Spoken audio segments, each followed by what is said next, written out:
Recording in progress.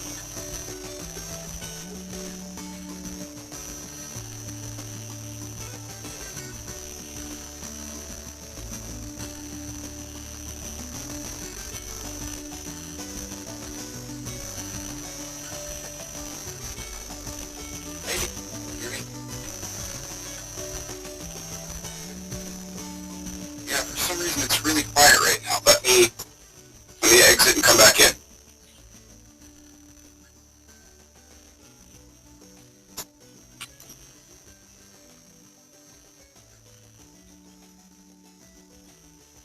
I could hear somebody else talking a little bit. I could hear you. Yeah, it's really quiet on my end. I got the volume all the way up. That's why I was saying maybe I need to leave and come back in, because normally this works. Oh, you know what? Let's try this again. I had my headset in.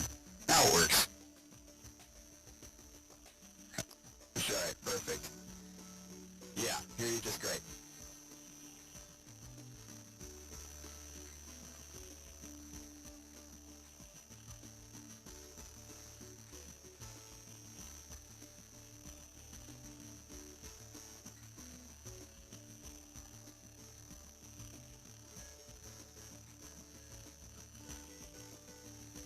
Alright, so as far as what you've got then, I guess you probably just have the financial statements and the end of audit letter?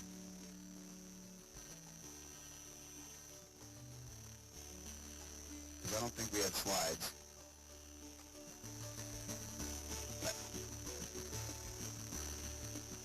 Alright, thank you.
Okay, I'm sorry, I came in just a minute late there, so I didn't hear your question. Can you hear us? Yep, perfect. Yep. Sounds great.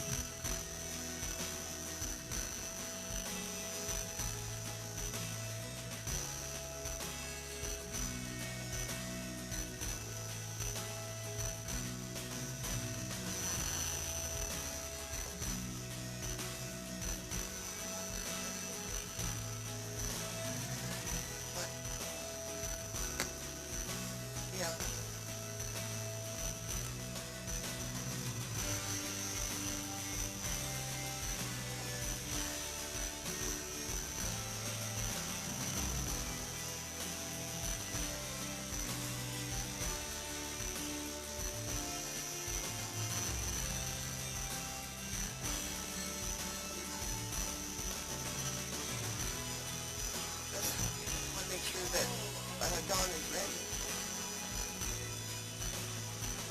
There she goes.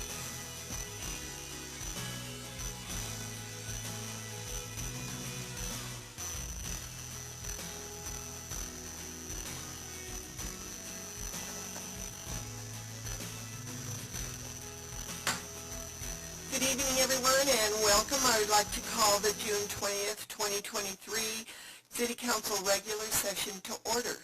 Can we have a roll call, please? Mayor Beck, present. Councilmember Hidalgo-Ferring. Here. Councilmember Martin. Here. Councilmember McCoy. Present. Mayor Pro Tem Rodriguez. Here. Councilmember Waters. Councilmember Yarbrough. Here. Mayor, you have a quorum? Thank you.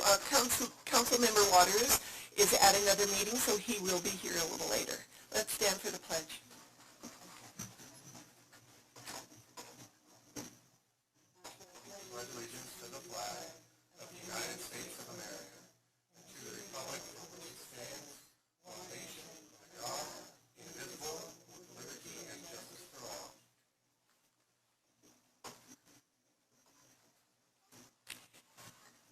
The live stream of this meeting can be viewed at the city's YouTube channel, also at longmontpublicmedia.org/watch, or on Comcast channels 8 or 880. As a reminder to the public, anyone wishing to speak at first call public invited to be heard will need to add his or her name to the list outside the council chambers. Only those on the list will be invited to speak at the first public invited to be heard. Speakers who do not place their names on the list will have the opportunity to speak during final call, public invited to be heard. Anyone wishing to speak on second reading or public hearing items are asked to add their name to the speaker list for each particular item. Each speaker is limited to 3 minutes, and we would like your name and address. We need to approve the June 2nd, 2023 regular session minutes. Can I have a motion? So moved. Seconded. Thank you. So the minutes for June 6th were moved by Councilor Hidalgo-Ferring, seconded by Councilor McCoy. Let's vote.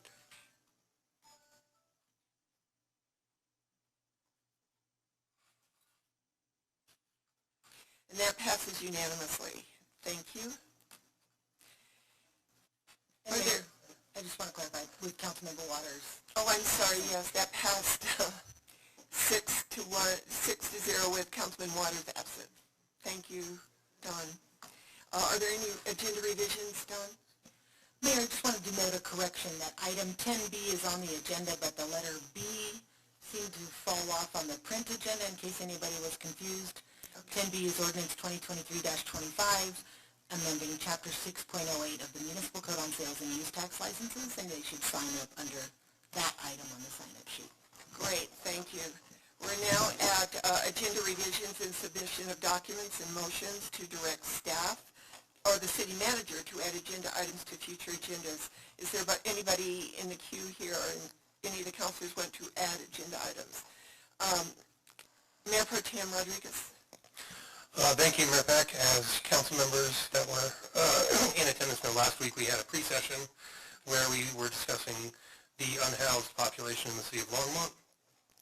The consensus was at the time, and so I move to add to the next available study session that doesn't already have item items on the agenda, an item for the City Council to discuss the unhoused population in the City of Longmont, as well as to provide to staff in a timely fashion any guest speakers that council would like to put forward for the session. So that motion to direct staff to, at the next available study session, have some speakers and discussion about the unhoused population in Longmont. That was made by Mayor Pro Tem Aaron Rodriguez, seconded by Sean McCoy. Is there any discussion? Seeing none, let's vote.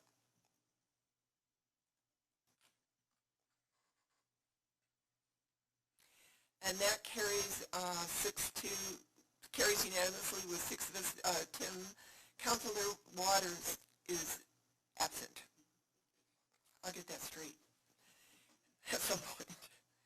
I do have 3 motions. 2 of them are going to be for the rules of procedure, and one of them is about, well, I'll tell you. Let me do the rules of procedure. Let's see. I got to get this out of my way. Okay. First of all, I move to have the statement referring to the Friday council pre-sessions removed from the rules of procedure and replaced with the current monthly council pre-sessions to be held from 6 to 7 p.m. before an LHA meeting. Second. Is there any discussion? That motion was made by myself, seconded by Councilor Hidalgo Faring. Seeing no discussion, let's vote.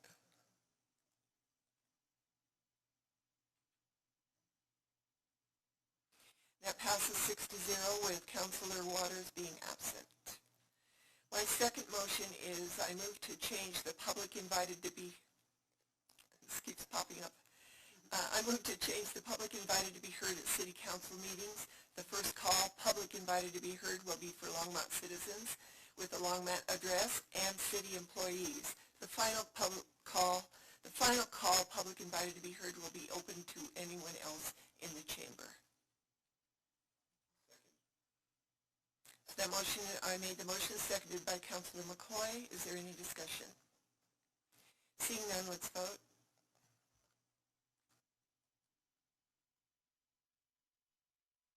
That passes 6-0 with Councilor Waters absent. So we're here for the city manager's report. Oh, I did.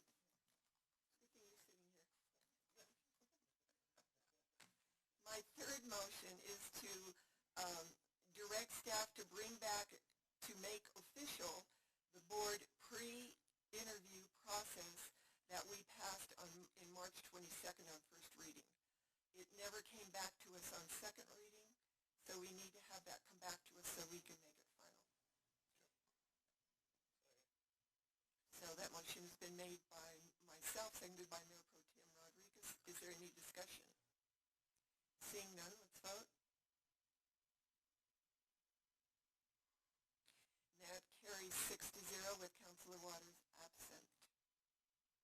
Now we're ready for your city manager's report. No report, Mayor, Council. Can I ask you a question? You sure can. Okay. We have been in torrential rains for about 45 days, on and off. And there's been some concern in some of the mountain communities about flooding. And I was curious, since it's been 10 years ago, how has our RSVP held up during this rainfall? I was concerned about our rivers overflooding. Yeah, so obviously during the last few weeks several of us were concerned, and personally I was a little twitchy during the events, and I was out driving around as well as many other staff, so I kind of want to give you a highlight of what we have going on. So our emergency operations staff, they are watching the river gauges and the cameras that we have in different places, and they are communicating with us real time in terms of what we have going on. We also have our operational crews out driving around and looking at different areas to see how it's holding up as we're moving through this. You know, when we really got into this situation and just watching the way that the river was reacting to where we have done construction and where we if there was an area that I was concerned about, it was probably going to be at Boston Avenue Bridge, and it would be Isaac Walton, and then what could potentially occur on the west side of Hover, because those are the projects that we haven't completed. When we were driving around and actually looked at how the river was operating on the completed projects, it was operating as we projected. And so if you notice the water levels at Boston Avenue Bridge, once they would clear that and they started moving into the areas that we've finished construction on, what you were seeing is the water starting to attenuate. And what I mean by that is it was spreading out. And so instead of seeing the high levels that we were used to seeing on the river, we were seeing lower levels with a lot of freeboard capacity on the bridges in those areas.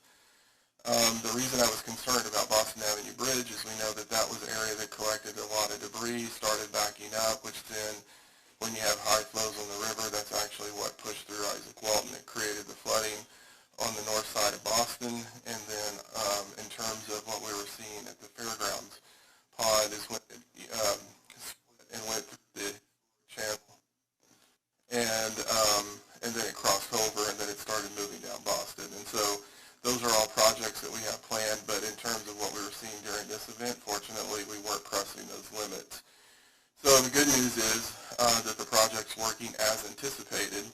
And talking to Josh Sherman, one of the things that was really interesting that we saw is that as we were starting to look at the bike paths in those areas where we've actually finished the work, prior to that work, we would have closed a number, if not all of those bike paths.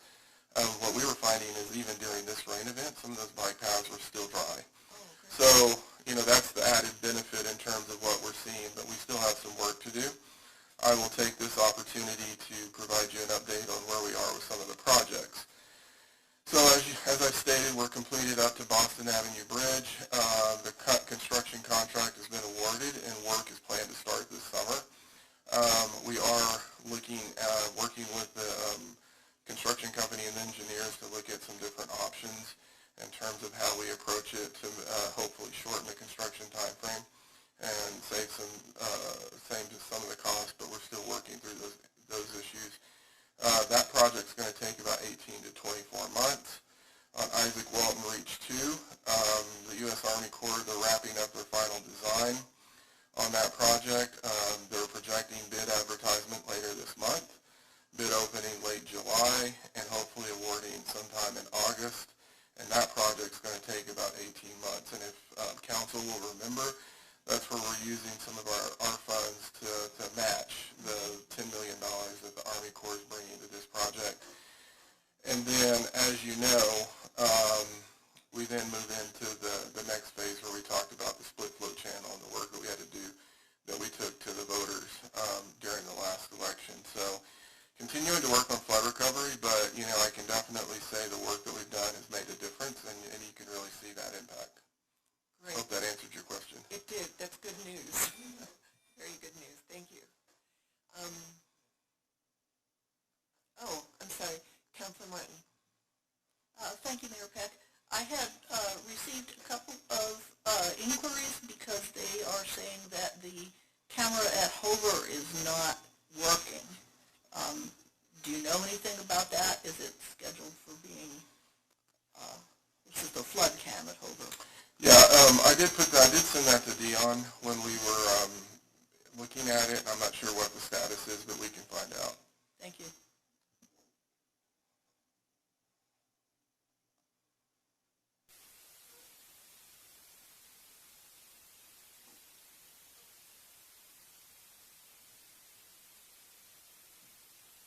We have a proclamation designating the month of June as Alzheimer's.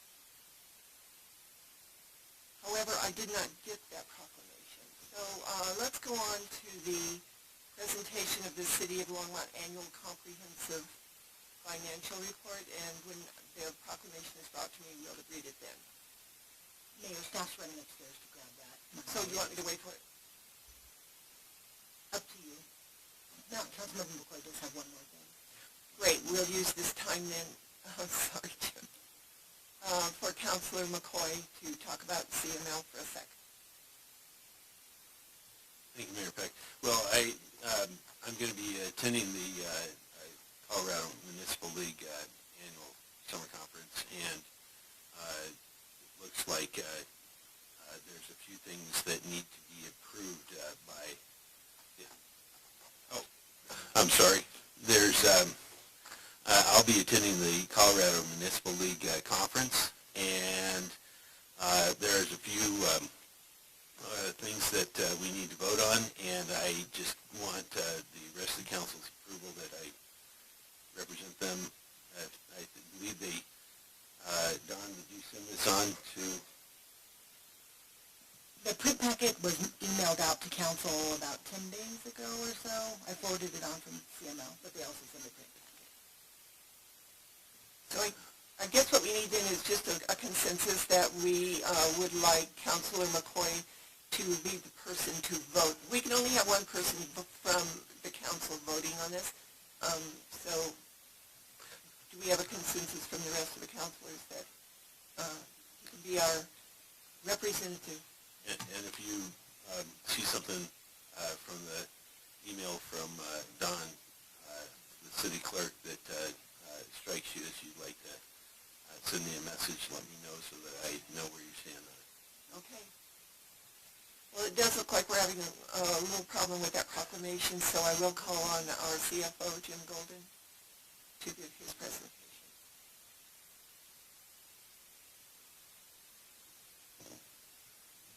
Mayor Peck, members of council, I'm Jim Golden, Chief Financial Officer. So tonight we are presenting the 2022 Longmont Annual Comprehensive Financial Report, as well as the independent audit report from our auditors. So we have a few people who will be making this presentation tonight. I'm going to lead off with Deanne Hansen, our accounting manager, who will give you a brief presentation on some of the highlights of the annual report. And then when she's finished, we have a couple of gentlemen who are remotely going to be presenting from our firm of Plant Moran, and you'll be hearing from Bill Brickey and Josh Eady. So I'll turn it over to Deanne.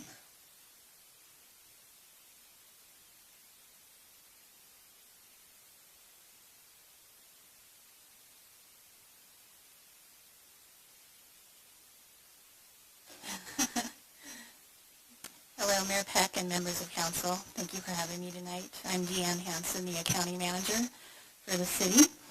I'm just going to give brief highlights for where the city stands at the end of 2022. But first, I'd like to give a special thanks to Susie McGinley and Sammy Colson, our lead accountants, for their help in preparing this financial report. It's a big undertaking, and they have been a great help. So the city finished 2022 with a total net position of $1.457 billion. The governmental activities make up $608 million of that, and the business type activities make up $849 million of that. That's an increase in net position of $75 million from 2021. You can see financial highlights associated with citywide net position in the management discussion and analysis that begin on page 28 of the financial report. Some more relevant information pertaining to fund balances and changes in net position for major governmental funds can be found on page 44 and 45 of the financial report. These are the governmental financial statements, as well as a summary of fund balance that I included in the council communication. And then major enterprise fund net position and working capital information can be found on page 52 through 53 of the financial report and on page 5 of the council communication. We also show the assets held in trust for our retirement benefits. And we have 183.4 million assets held in trust for retirement. And this information can be found on page 233 through 234 of the financial report and in the council communication. So those are just my basic highlights. If you have any questions, you can let me know. No questions?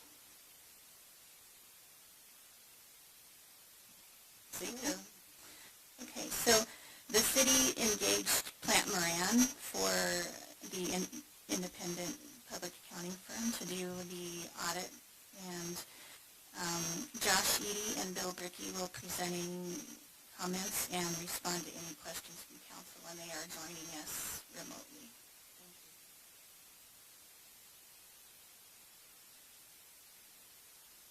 Okay, thank you and good evening. Happy to be here. As mentioned, we're here to talk about the audit for the year ended December 31, 22, as Dan just went through the highlights.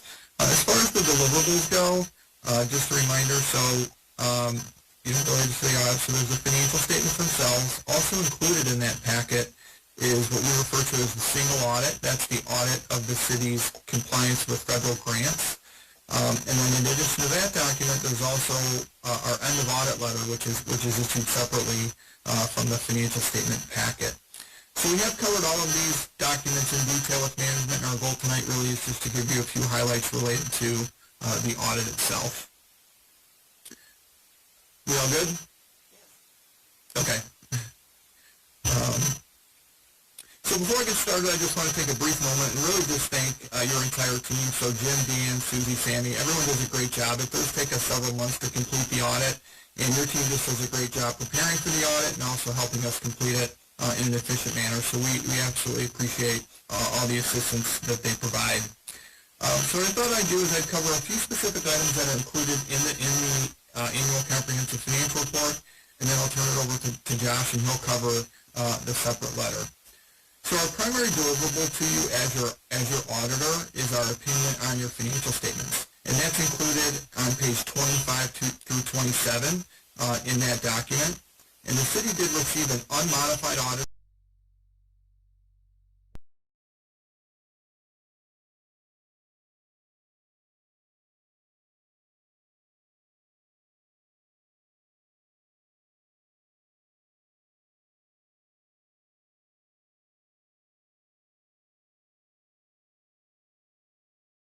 about $5.6 million in federal grant funds, and we specifically audited about $2.8 million of that related to your spending of the American Rescue Plan grant dollars. Happy to report that we had no audit findings to discuss with you tonight, either on the financial statements themselves or your compliance with the grants. Related to the grant documents, you can see our opinions on the testing we did on page 292 through 296. And then ultimately there's a nice summary on page 297, which is a schedule of findings and question costs. And if you looked at that one page, you'll see there's about 6 or 7 questions on there asking if there are any findings, and we checked all the boxes no, which means we did not have any audit matters. If we had anything, they would be disclosed in this section of the audit report. So on balance, overall the audit went very well. The city did a nice job closing the books and getting everything ready for the audit. So with that, I'd like to turn it over to Josh, and he'll spend just a moment and go through our end of audit letter. Yeah, thank you. So this end of audit letter is basically the bookend to the letter that we would have sent prior to the audit, informing you of our plan. So if anything had gone and deviated from that plan, this is the letter where that would have been covered. As Bill mentioned, however, we had a clean audit, no findings, and so much of this letter is basically boilerplate. I do want to point out just a couple things. One, in that pre-audit letter, we did mention a new GASB standard, basically a new rule as in terms of leases and how those should be accounted for. However, there were no changes to the city's financials as a result of that, because we went through the work associated with that, and that would not have been a material change. So the governing bodies say that you don't need to make any changes as a result of that. However, the city will continue to keep track of that, and if that does become material and you do have material leases in the future, those would be disclosed otherwise. The other item I would like to point out is starting on page 5, we have a lot of different helpful resources there, things that you can read through at your leisure. I will not cover those in detail unless anyone has questions, but again, just would like to say thank you to the entire team. This is a big undertaking, and we appreciate all their help.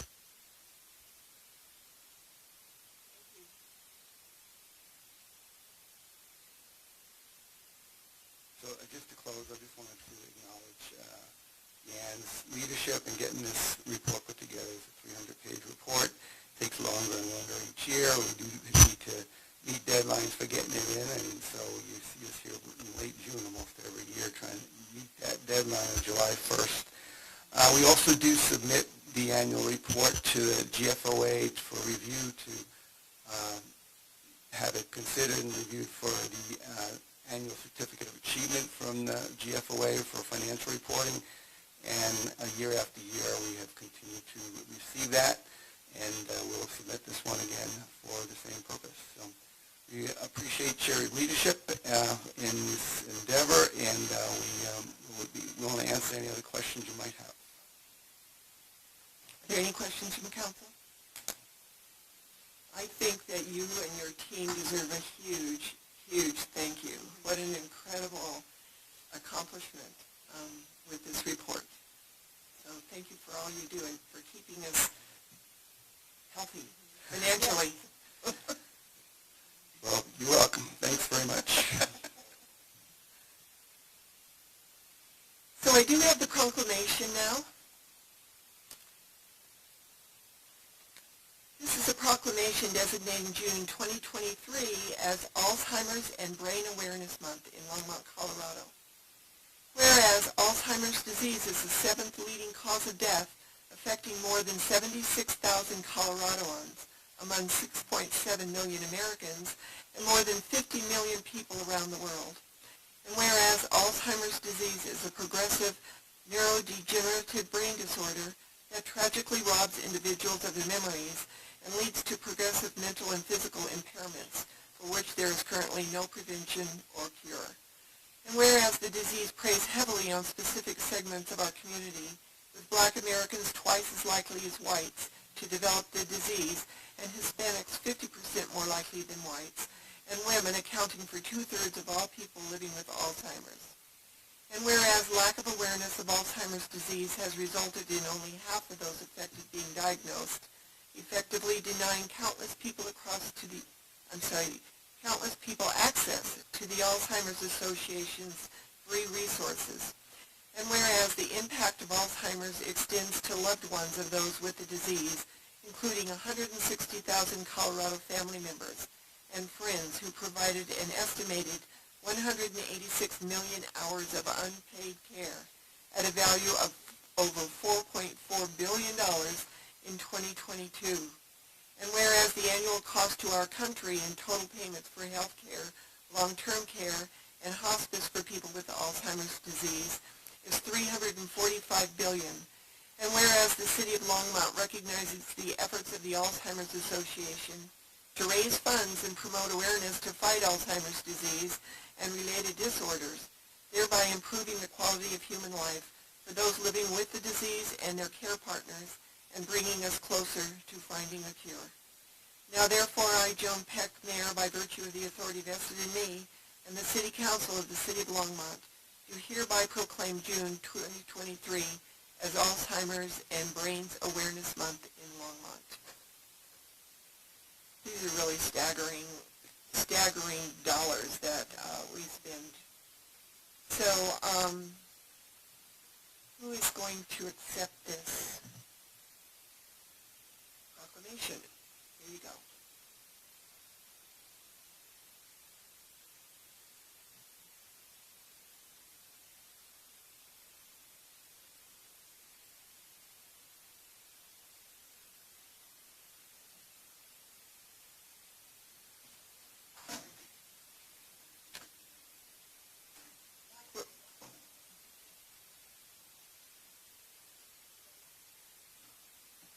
There you go.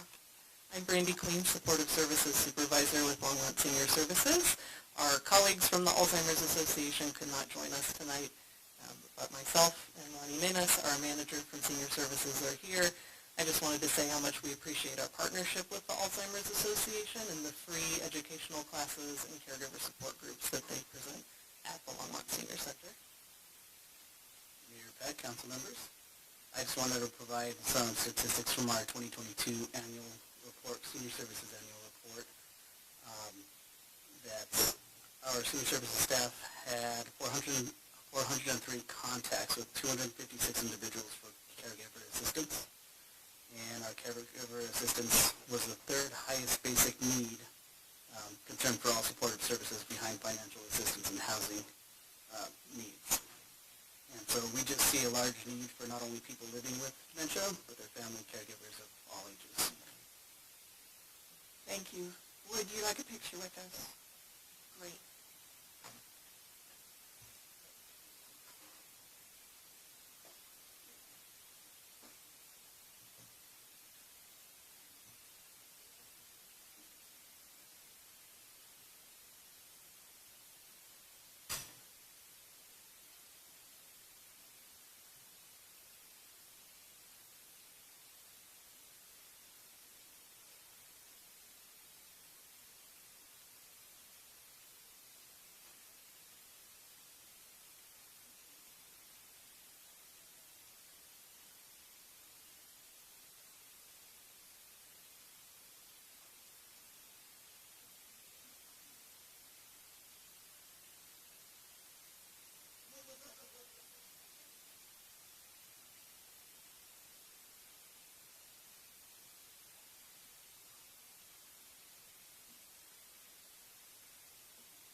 Next thing on our agenda is Visit Longmont Special Report. So I'd like to invite Sarah Leonard, who is our new Executive Director.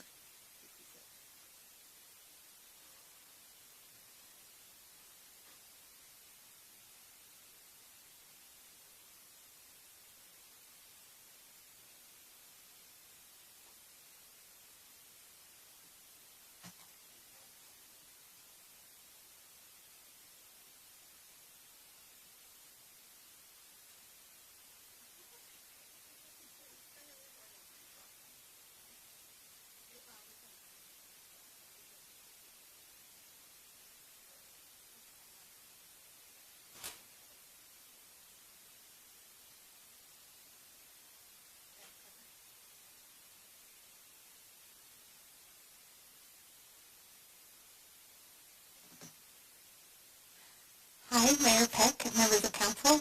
I'm not Sarah Leonard. I am Kimberly McKee. I am the board chair for Visit Longmont, and I just wanted to do a little recap of 2022. We felt it unfair for Sarah to have to do that since she did not live here then, and then I'll turn it over to her. As you know, Visit Longmont is a 501c6 nonprofit organization. Our mission is to both manage and market tourism, including outdoor recreation, historical, and cultural assets, to our potential visitors. As you all know, Visit Longmont experienced a significant loss of revenue throughout the COVID-19 pandemic. The board had to make some hard decisions and did its best to navigate into the future. We were able to leverage our strong partnership with the State Colorado Tourism Office to take this time to reevaluate the organization, initiate a national marketing campaign, and engage our community in a conversation around tourism. Our primary goal was to have the information and data that we needed to find a leader who could bolster Visit Longmont into the future and then better help us fulfill our mission, support and cultivate tourism-related businesses, and improve the quality of life for all of our residents. So just a quick recap of what we did last year. Like I said, we really worked to set a foundation for our recovery from the pandemic and to forward tourism and economic development here in our community. When we looked at some of the goals, one of was the direction of the organization. We used that CTO, Technical Assistance Program, to work with the board to establish our top priorities, and that included business development for the future and brand awareness of our community. We outlined our strengths and weaknesses in tourism and identified the qualities we needed in our next leader as an ED. We followed this work with a Reimagined Destination grant through the CTO. That's the Colorado Tourism Office. As part of that work, we conducted a resident sentiment survey in 2022, and we reached more than 1,000 of our residents to ask them about their feelings on tourism. 945 of those that responded indicated that they did live in Longmont, that Longmont was their primary residence. So really we're able to hone into that. 1/3 of those folks that responded have lived here for over 20 years. Almost a quarter of those folks have lived here from 0 to 5. So it was a very wide-ranging snapshot of our community. When we asked in general, is tourism headed in the right direction, the wrong direction, or I don't know, half of the respondents said, I don't know. And we really feel that a lot of that is that people don't consider Longmont is a tourist place, but we absolutely are seeing the counter of that. The people are coming to Longmont because they want to. 40% responded in the right direction, and then 10% said wrong direction. We have an opportunity to share with our community the benefits of tourism and travel and what it can bring back home to provide quality of life here in Longmont. The next thing we focused on was the long-term sustainability of meetings and events. We really want to take a strategic focus into group travel. So recently we've made investments in lodging, and our future work is going to allow us to reposition ourselves as an ideal destination in the Northern Front Range. This grant resulted in a marketing strategy, several marketing strategies that Sarah can discuss. For destination marketing, we received a matching grant of $40,000 to launch a national campaign, Colorado's Best Kept Secret. We did leverage some of the work that our community has done with Longmont EDP on this national campaign. We worked with local firm Avocet Communication to create an energetic, upbeat campaign to generate awareness around tourism in Longmont as a single destination, but also as part of a multi-destination trip here in Colorado, really touting how we can kind of be that base camp for visiting different places in the Northern Front Range. In 2022, we saw an increase of lodgers tax of 39% over the year before, and we saw an increased visitor travel by 62%. An increased visitor center walk-ins by 62%. Our marketing really exceeded all of the KPIs that we had put forth. And last was our future staffing. We didn't hire as we had hoped. Last year we wanted to get an AmeriCorps Vista and a few other folks to help during the transition, but as you all know, hiring folks was very hard. Instead of doing this, we were able to log 445 volunteer hours and 126 temp hours that really kind of helped us in that transition. And I can't talk about last year without thanking Jara Sivak-Salva, who was the one Visit Longmont employee who did so much to kind of hold the organization together and move it forward. So we really must thank her along with the board. And then we set up for a national search to find our next executive director. Our board was so pleased with the leader that we brought on, and we really are so excited and can't wait for the future. Instead of me talking about her, I'm going to ask Sarah to talk about herself, but I just want to let you know that we're so thankful to have her and are so excited about our future. So I'm going to turn it over to Sarah. Thank you, Kimberly. My name is Sarah Leonard, and I'll talk briefly about myself, but I also want to thank Jira, how amazing it is to walk into an organization and have a really solid one team member there to help me out and onboard me, and also thank Kimberly and the rest of the Visit Longmont Board of Directors for welcoming me here. But just really briefly about myself, I have over 20 years of experience in travel and tourism and outdoor recreation, and most recently spent the last 10 years at the statewide level in Alaska. I was the CEO of the Industry Association, which by default is the state tourism office in Alaska. The Alaska Industry Association manages Alaska's destination marketing program. I also have a master's degree in tourism and recreation management, so way back when I got a master's degree in what they used to call leisure studies, but then upgraded it professionally to be tourism and recreation management. And I think I got the travel bug back when I spent a semester in Italy in college. It gave me such a new perspective about culture and history. I continue to be drawn to the travel and hospitality industry because I really do have a passion for travel, learning about other communities, and sharing stories with visitors. One of the major attractions for myself and my husband in coming to Longmont was the opportunity to be part of enhancing Longmont's destination brand and support the growth of the tourism economy. Longmont has such amazing outdoor assets, cultural and historical experiences, and real potential in promoting special and curated meeting spaces, as Kimberly alluded to. The tourism sector is also an important economic contributor globally, nationally, and in Colorado, including Longmont. So I'm just going to go over some research and brief data points that I was able to pull together in coming on board to Visit Longmont. In 2022, direct travel spending totaled $1.2 trillion, powering communities and livelihoods across the nation. This is from the U.S. Travel Association data points and messaging. With an economic output of $2.6 trillion that year, travel served as an essential catalyst for a productive U.S. economy to help fuel connection and innovation with other industries as well. Travel spending generated nearly $160 billion in federal, state, and local taxes in 2022. And each U.S. household would have paid an additional $1,270 if not for tax revenue generated by travel that year.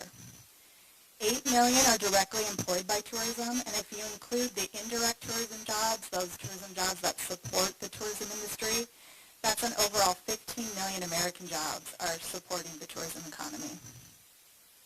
In Colorado, the tourism sector generated $22.5 billion and almost $3 billion in state and local taxes. And that's the most recent data I could get from the Colorado Tourism Office in 2021.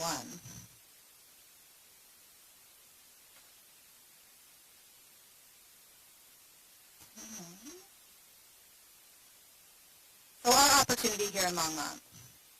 Locally, Longmont's visitor industry also generates economic activity, supporting local businesses and generating city, county, and lodgers revenue.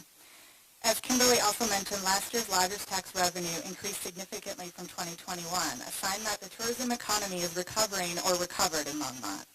We are on track this year to maintain the lodgers revenue and hopefully increase it. We've estimated that Longmont's tourism sector supports about 4,000 jobs, but I would really love to come back to you in 6 months and be able to report comprehensively some updated visitor research, including employment. That includes, though, tourism-related businesses like hotel employees, chefs, servers, people that work at local breweries and distilleries, gift shop employees, tour guides, etc. The other data points come from the Colorado Tourism Office-sponsored Datify report with year-over-year visitor comparisons. So the study captured the timeline of January 2019 through December 2022. And while 2020 and 2021 were such anomaly years for really the tourism industry in Longmont and throughout the United States, I do have Colorado Tourism Office estimates for the number of visitors to Longmont in 2021 and how much they spent. So they estimate in 2021, Longmont saw about 2.8 million visitors with an estimate spend of $220 million. And then 2 data points I pulled from the Datify report, a little more current.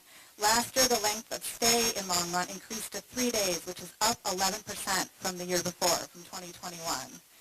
And while total trips are slightly down, the number of visitor days has increased. So as a tourism marketer, I look at this and that while a lesser number of trips by visitors were taken to Longmont, those that chose Longmont in 2022 stayed longer, presumably spending more time and money in our community. So I just want to go briefly over this, what we call the destination marketing or tourism circle of life.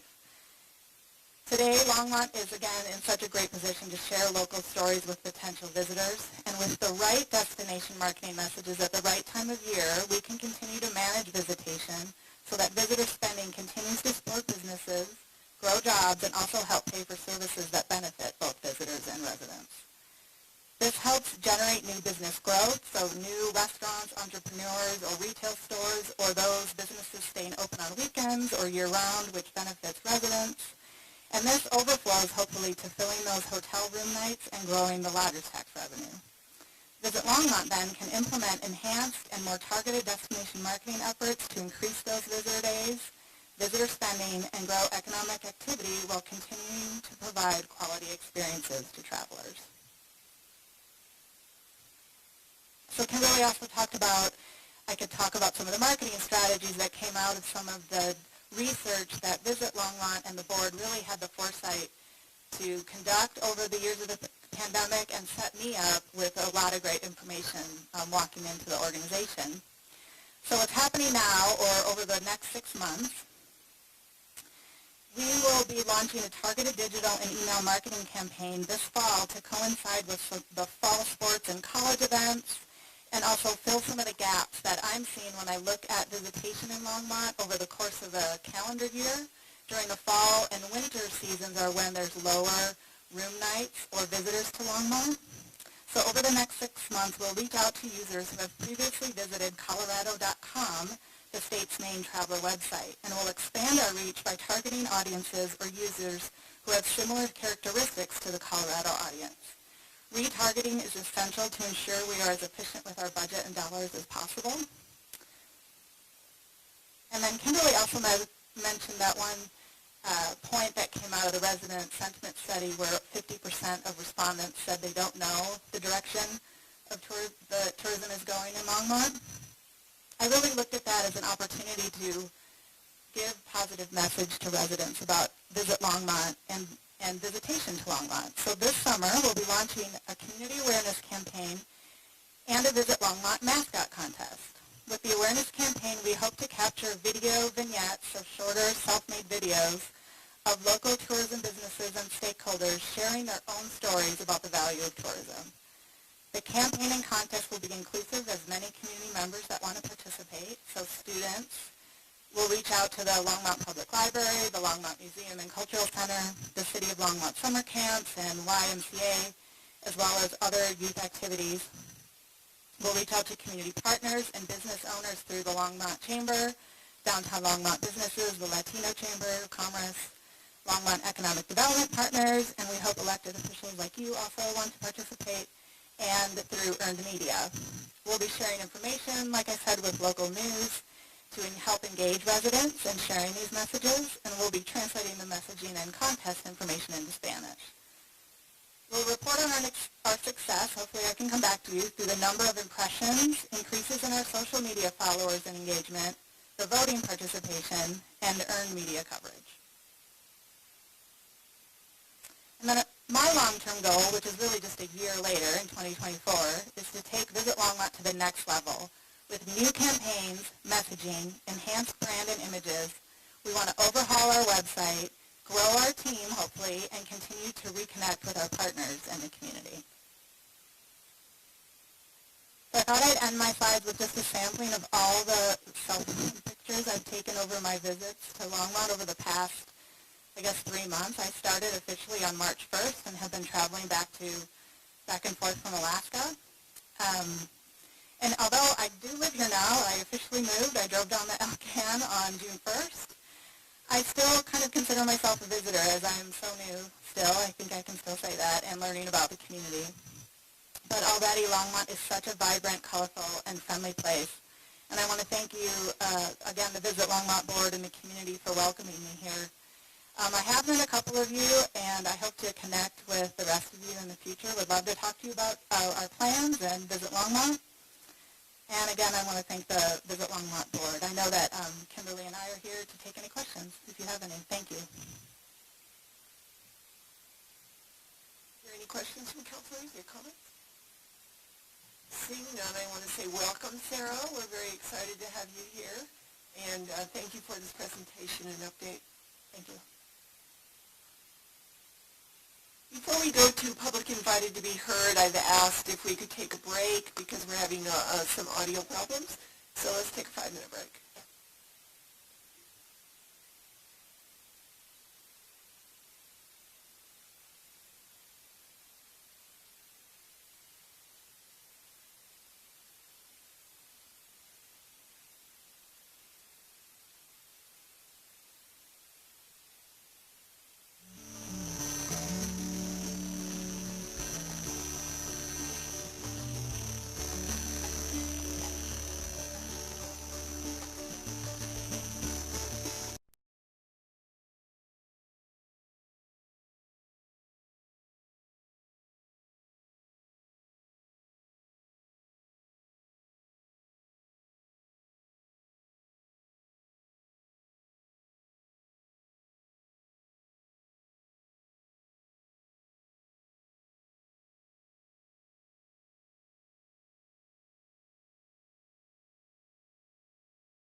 Test, test, test. Test one.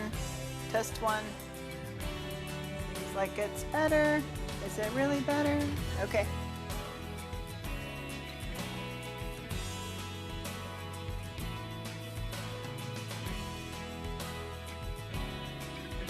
All right, thanks, Dallas. I'll let the mayor know we can start up again.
Oh, that's a good way to remember it. It is, yeah.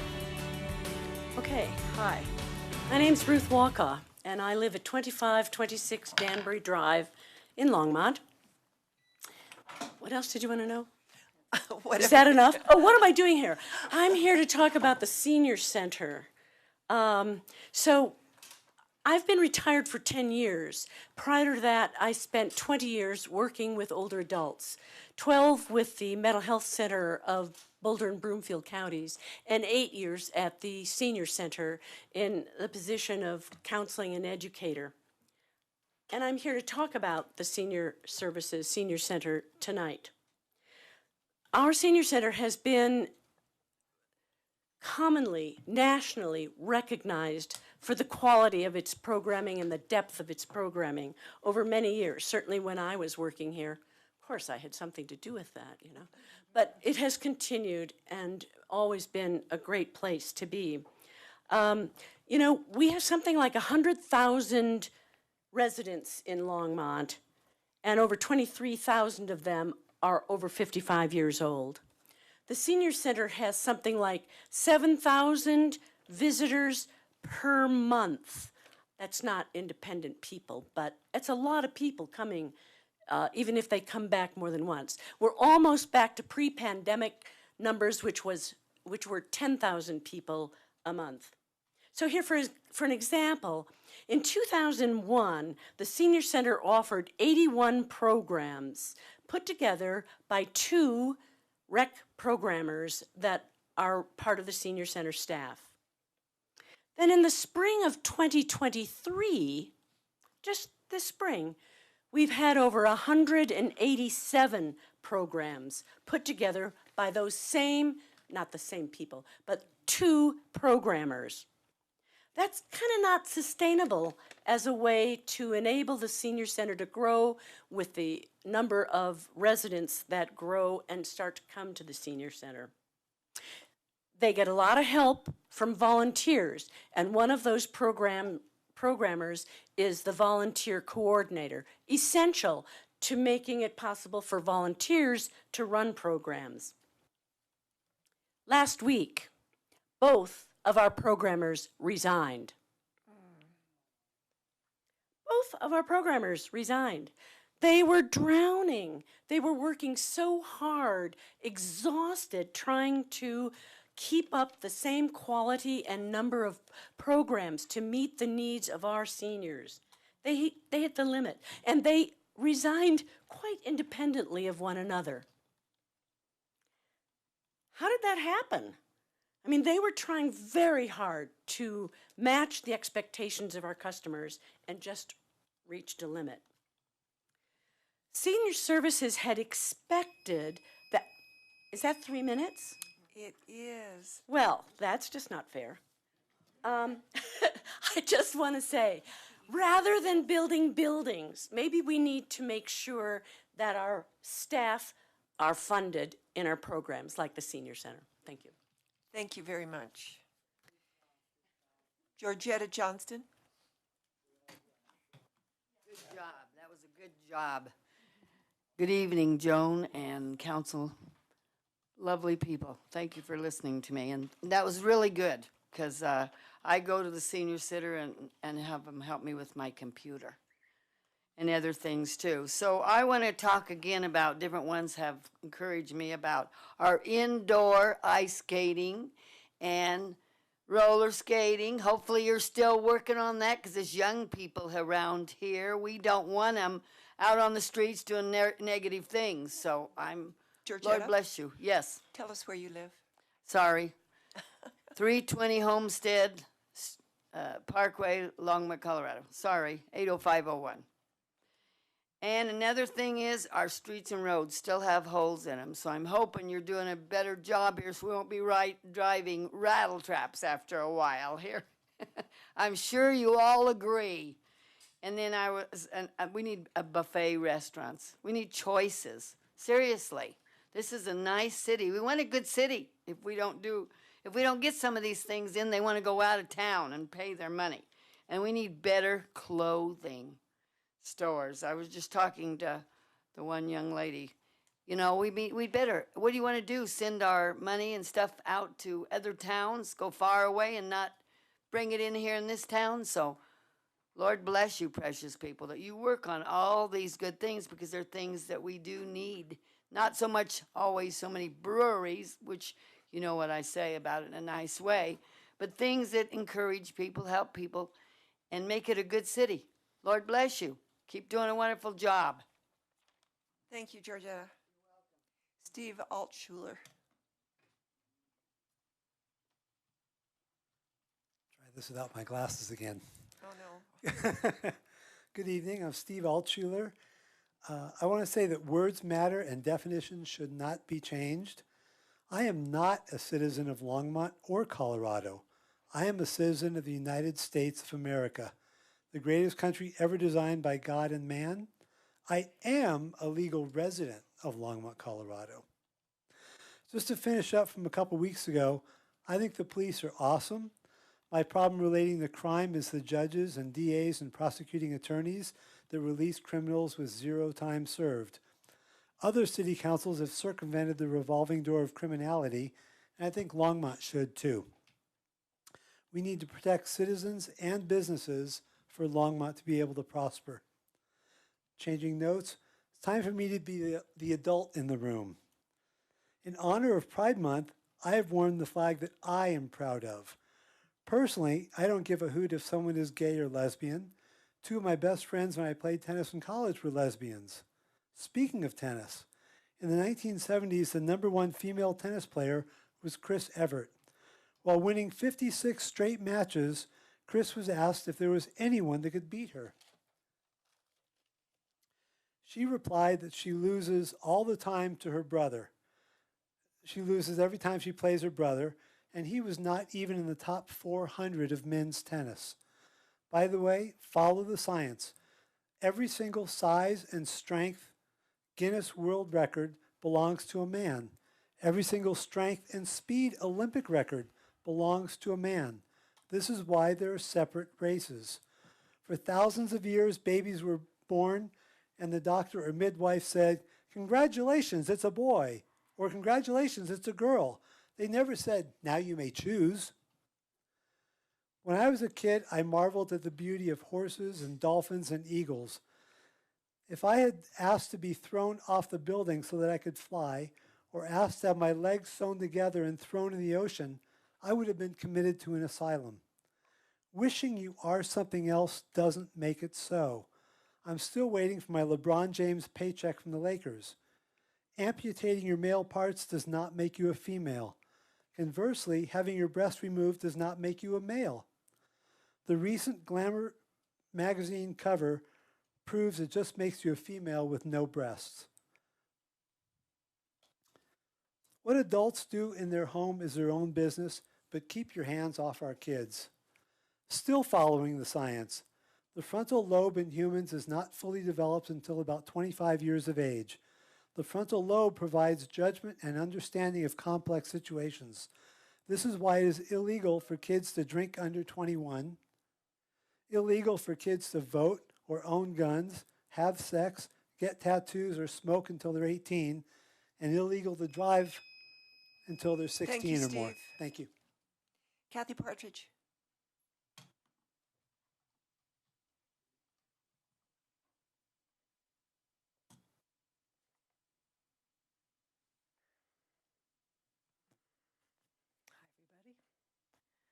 I'm not here to talk about what Steve said, but I just have to put out a word for trans kids and their families that we stand with you, your rights, your desire and ability to be who you are, safe and protected in our community.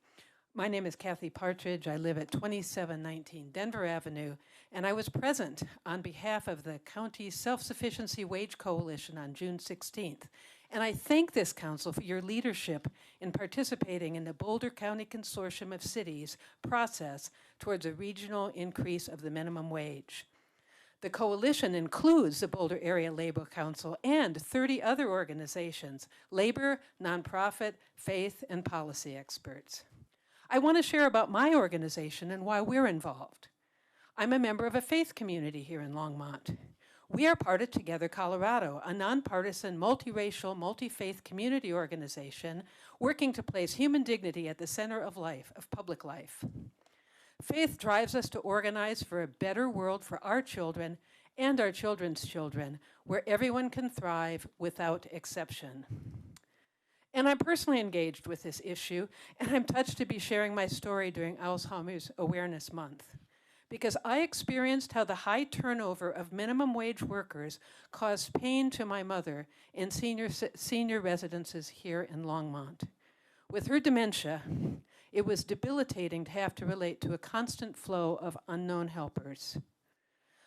The workers I interacted with, who meant so much to Mom, were struggling to keep up with the demands of essentials like housing, childcare, and food. The state minimum wage of $13.65, which I confirmed is the starting wage now for key jobs in these Longmont facilities, fails to match the reality behind living and working in a high-cost living area. So raising the minimum wage isn't just beneficial to the workers, it's also beneficial to employers. When workers have a steady income, they are less likely to switch jobs frequently. That would save businesses costs of recruiting and training new employees. Better paid employees tend to be more motivated, leading to higher productivity and better job performance. And that would help the people they serve, like my mom. In April, our coalition introduced a proposal to raise the regional wage based on the self-sufficiency standard for Boulder County with data from the Center for Law and Policy. The proposal kicks off at a wage increase to $15.41 in 2024 and gradually phases into the self-sufficiency wage of $25 an hour in 2028. We've shared this wage proposal for your consideration. We want to participate as advocates in the stakeholder process and ultimately hope to see a final wage that represents the reality behind what it takes to make ends meet here in our community. Thank you for letting me speak, and to summarize, our coalition hopes to see continued progress on the minimum wage in Boulder County. Wow. Thank you, Kathy. Lance Whitaker.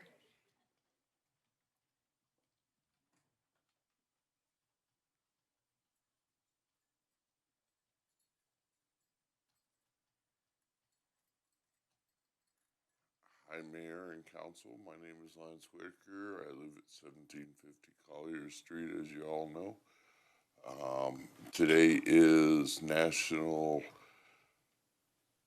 American Eagle Day. It is also National Take a Geek to on a Hike Day. So I'm available for that one. And it is also National Ice Cream Soda Day. I wish I could yield my time to the senior because that sounds like a problem that really needs to be discussed more. I thank you for the proclamation on Alzheimer's. My grandmother died of Alzheimer's, and it also took my grandfather, even though he didn't suffer from Alzheimer's. My grandmother's experience with Alzheimer's definitely killed him. So, thank you again. Have a good day. Thank you, Lance. Strider Benston.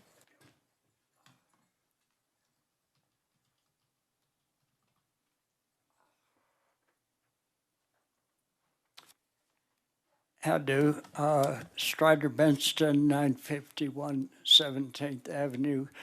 I want to thank the people of Longmont area and Lauren Grenfell for helping me get another e-bike after mine was stolen. I should get it next week.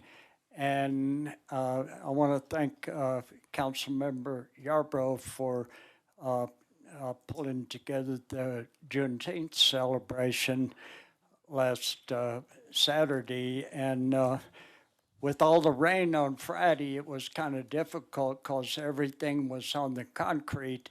And when I did finally get to speak, I could hear all the people talking in the concession stands back in the back. And I got courage enough to when I did a poem, I got a little louder, and then I noticed there was a little more, some more people heard me, and so I got more courage. And when I sang a song at the end, I got loud enough to be heard by a number of people, and some said that, and so that was cool. I sang 2 weeks ago. I sang for Medgar Evers, and his wife, Merle Evers, wrote the book For Us the Living, and I'm just reading it now for the third time, and there's a lot in it that I read it too fast the first 2 times, and people don't know that Medgar Evers tried to enter Ole Miss Law School in 1954, and they did trickeration to prevent him from ever having a chance. That was 8 years before James Meredith finally tried that, and there was insurrection at Ole Miss at that time, and Bob Dylan wrote a song about that also. Oxford Town, everybody got their heads bowed down. Ain't gonna, sun don't shine above the ground, ain't gone down to Oxford Town. But anyway, that, history is being abolished in this country, especially Florida and Texas and all kinds of stuff. And there's a bit of it here in Longmont too. And, but it's human rights, women's rights, immigrants, minorities, everything is under assault right now, and especially the climate. And unless we have democratic structures, we will not survive. Let's rebuild democracy. Thank you. Thank you, Strider. Naomi Kurland?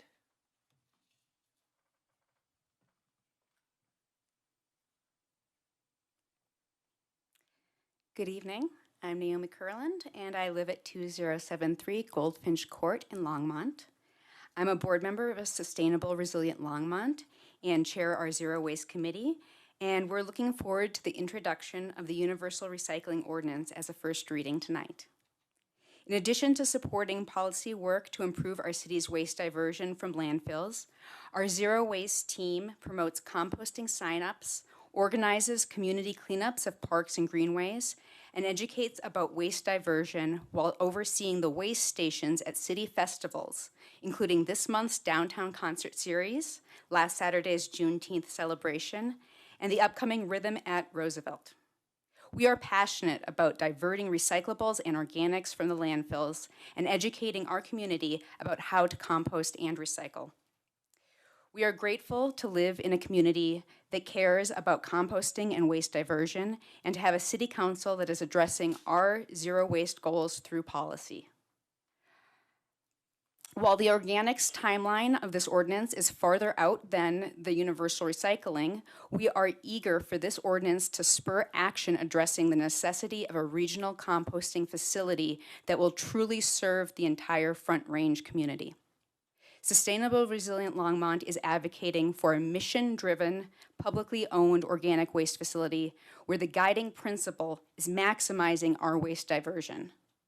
A regional facility would also provide a convenient location for our landscaping companies to drop off yard waste, which is a growing necessity to reach our organics waste diversion goals. This universal recycling ordinance lays the groundwork to move forward with a regional organics facility, and we urge council and staff to continue to collaborate with other municipalities and counties to build the infrastructure necessary for a sustainable Front Range region for generations to come. Thank you. Thank you, Naomi. And last, Stanley Toll.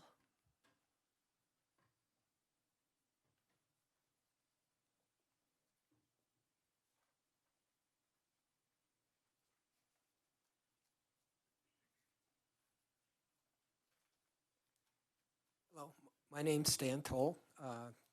My residence is 2001 Terry Street here in Longmont. I attended the housing meeting last week, and one of the things that I wanted to comment on is that it's really, there's a lot of work going into, let's say, trying to get some small numbers of affordable housing. And that's really a good thing that people are trying to do. But what I was going to comment on is that there was a lot of thinking that there was, the homeless are really resistant to getting any sort of housing. And I don't quite think that's true. And then there's the other thing where there was a comment about somebody who had a tent, I guess, in kind of one of the, kind of a semi-public area. And the comment is that this guy is claiming that, he could legally camp there. And there was scoffing at that. Well, the truth is that judges have ruled in multiple places, including Fort Collins and Boulder, that making it illegal for somebody to put up a tent and calling that a crime when the city has no lawful places for that person to put up a tent in any sort of reasonable place. The city is actually engaging in criminal activity when they're going and ticketing and rousting people to do that. And what the judges have essentially ordered cities to do is make it so people have legal places that they can, put, if there's no place, have a place where they can put up tents, have places where they can sleep in vehicles, because we actually have a crisis going, and people are dying in the street, and they're dying from the lack of being treated like residents, from essentially what the judges have been calling illegal actions by a lot of this city and a lot of others. Thank you. Thank you, Stan. Seeing no one else on the list, I will close first call public invited to be heard. So we are now at our consent agenda. Would you read into the record the items on the consent agenda, Dawn? Absolutely, Mayor. The ordinances on consent agenda tonight will be on for second reading and public hearing on July 11th, 2023. Item 9A is ordinance 2023-26, a bill for an ordinance amending titles 2.97, 6.101, and 14.12 of the Longmont Municipal Code to implement universal recycling in the city of Longmont. 9B is ordinance 2023-27, a bill for an ordinance amending Chapter 14, Section 14.05.070 of the Longmont Municipal Code regarding rebates of cash in lieu of water rights transfers for attainable housing. 9C is Resolution 2023-56, a resolution of the Longmont City Council approving and accepting the grant from the Regional Air Quality Council to the city for the Public Entity Lawn and Garden Grant Program to purchase new zero-emission commercial lawn and garden equipment. And 9D is Resolution 2023-57, a resolution of the Longmont City Council approving a voluntary alternative agreement for the Atwood Commons development as satisfaction of the city's inclusionary housing requirements. Thank you. Are there any counselors who would like to pull items from the consent agenda? I want to pull 9B. And with that, I will move the consent agenda minus 9B. So it's been moved by myself, seconded by several people. I will take Councilor Hidalgo Ferry. Let's vote.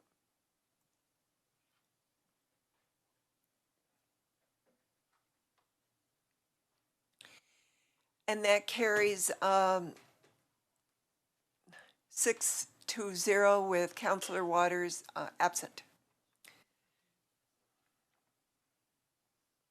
Looks like we're going to go right into the ordinances on second reading and public hearings on any matter. Ordinance A is public hearing and consideration of recommendations for 2023 Community Development Block Grant CDBG Program Action Plan, Affordable Housing Fund allocations, and Home Investment Partnership Fund allocations. Are there any questions from council on this ordinance? Seeing none, it looks like we have a small presentation. Good evening, Mayor and members of council. Molly O'Donnell, the Director of the Housing and Community Investment Division, and Deb Calise is right here, the Housing Investment Manager that's primarily responsible for the CDBG and Affordable Housing Fund programs. So tonight we're going to be going over the CDBG action plan for the program year 2023.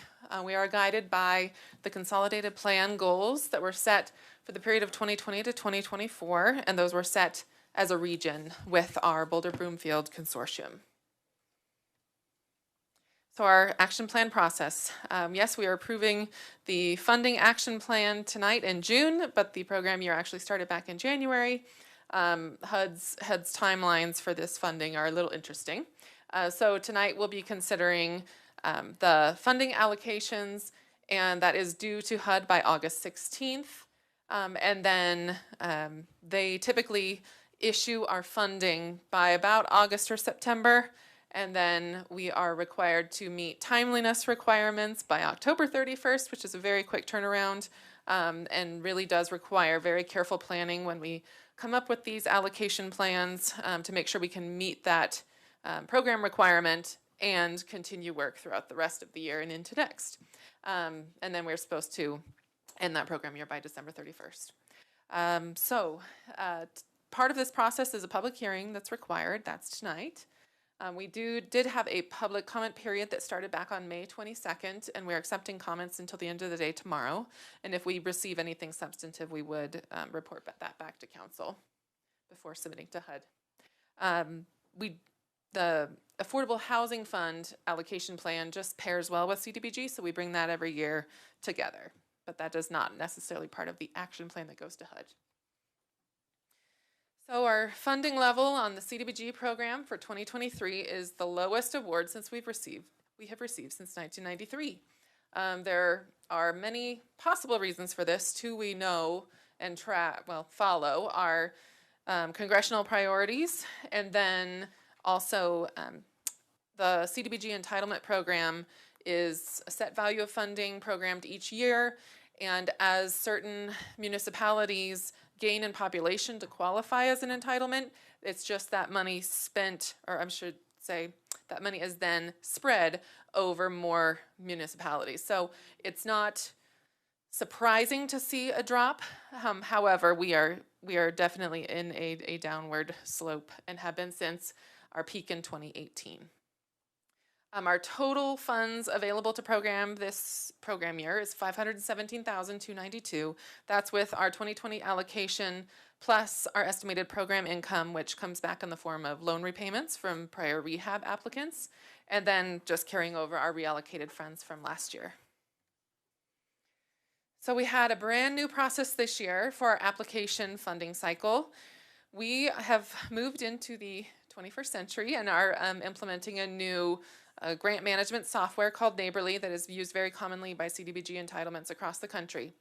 So that enabled us to take all online applications with, of course, the same supports that we have in the past for those that would like to fill out an application in any other fashion. We actually implemented a letters of interest period this year just to make sure that proposed projects that came in were already eligible before they spent the time going through the application process.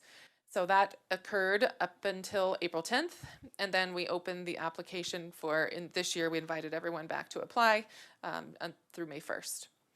Our community outreach was as robust as we could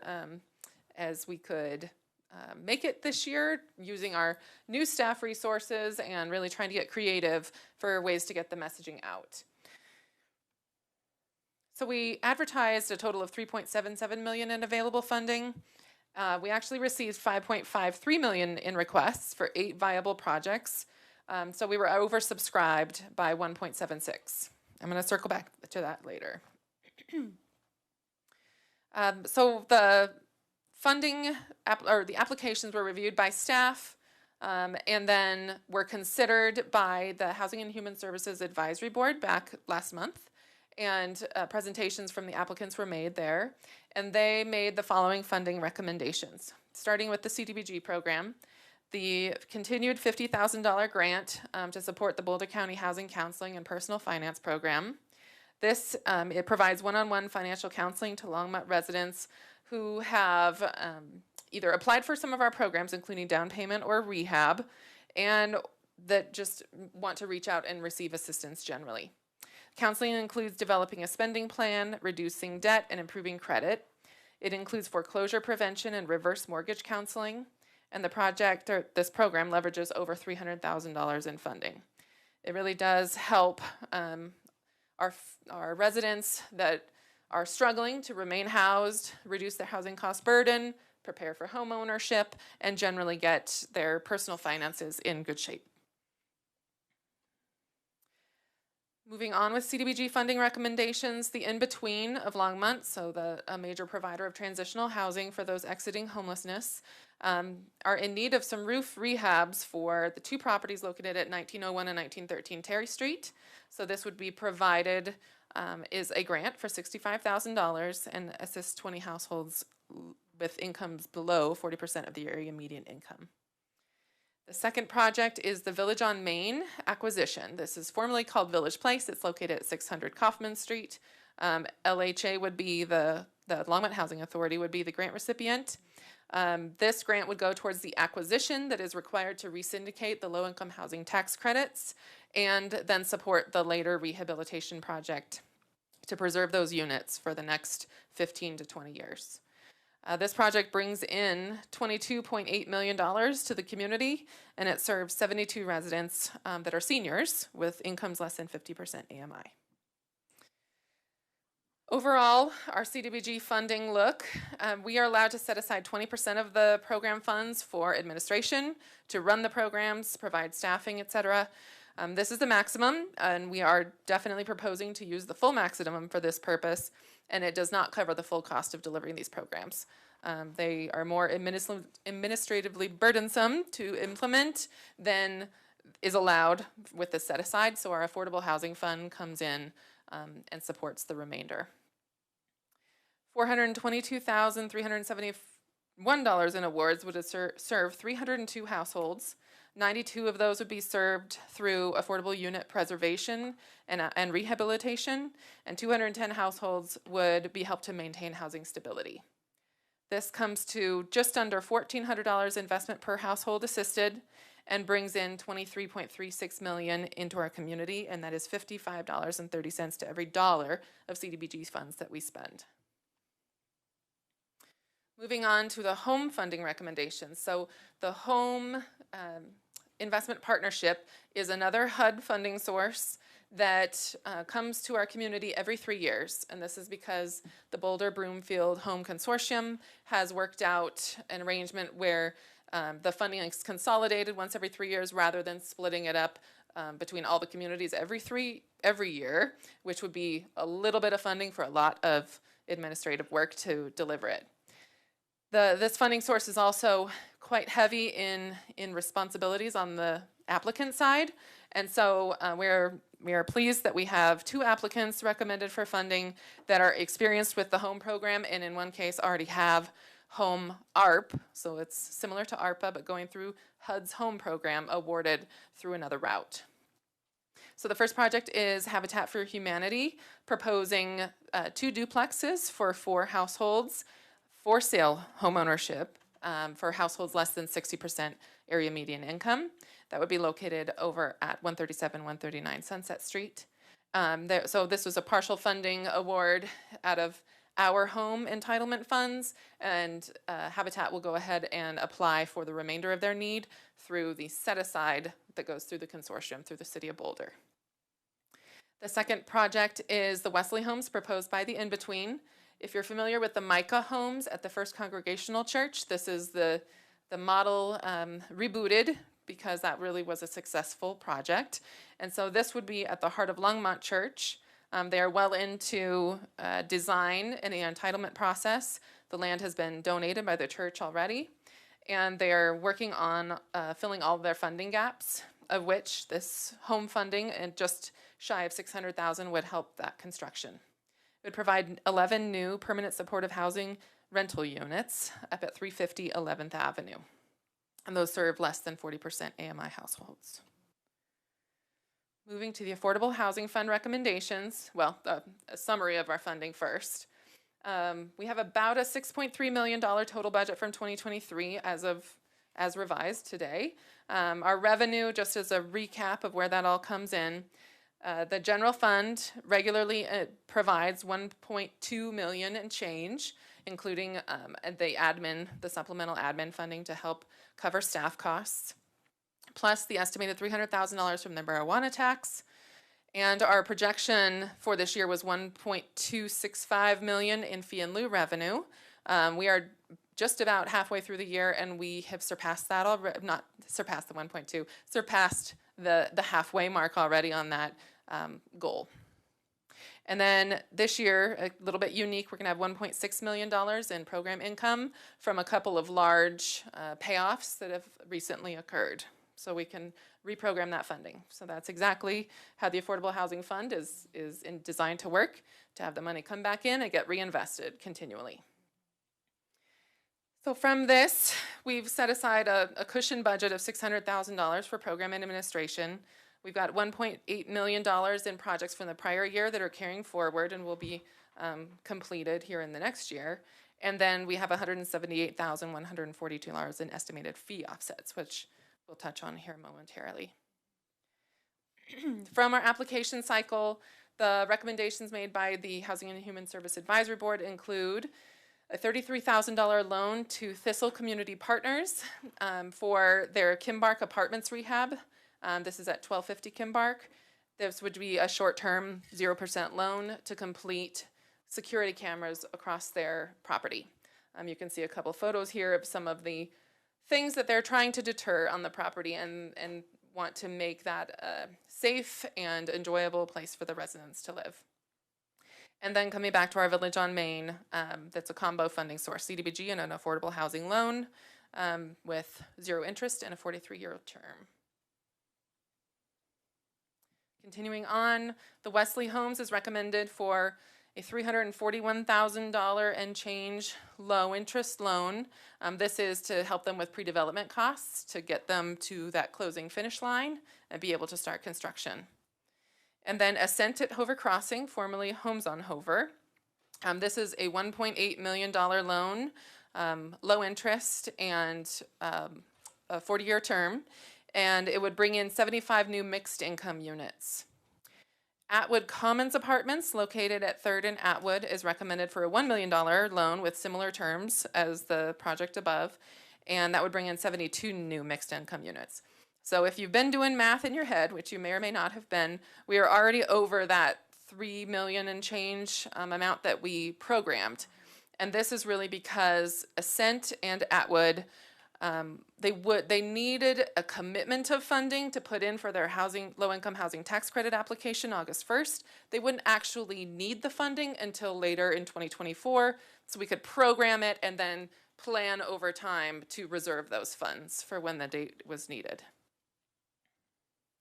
So that's why while we were oversubscribed, we still couldn't award out all of the requests, but we were able to time them out so we could accommodate more than what we had originally planned.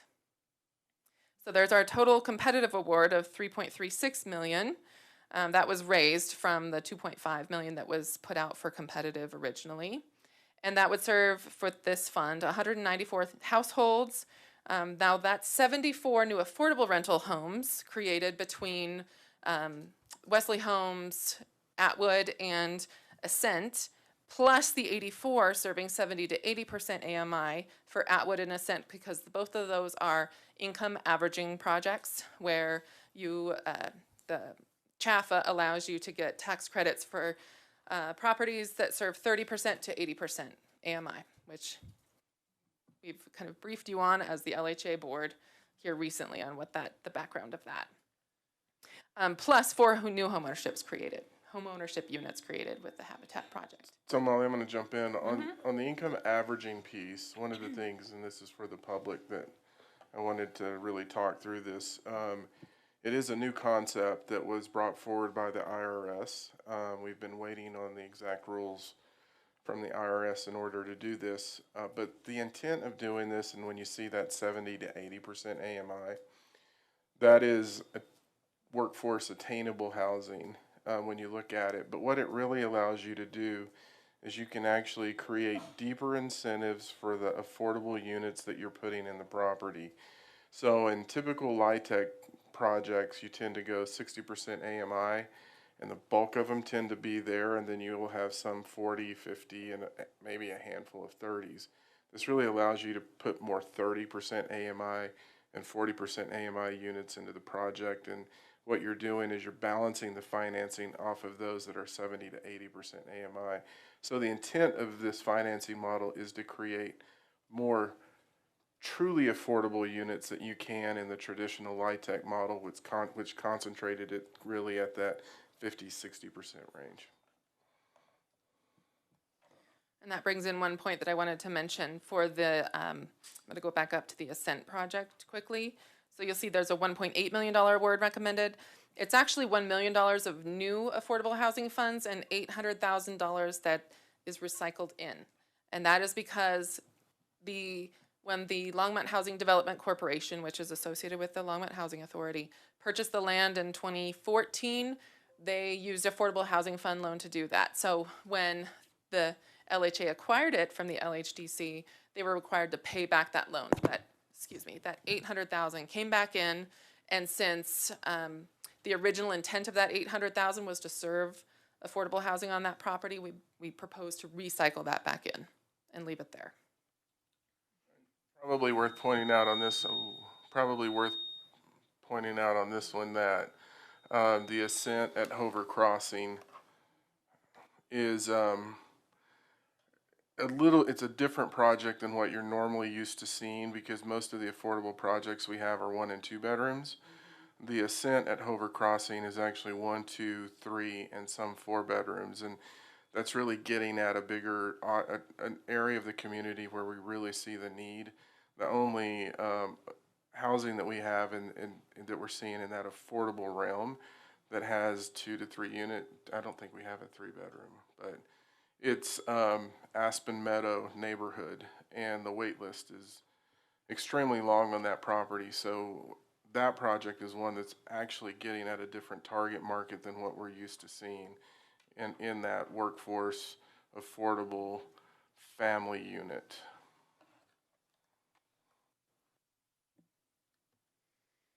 Okay, I'm jumping right back where we left off.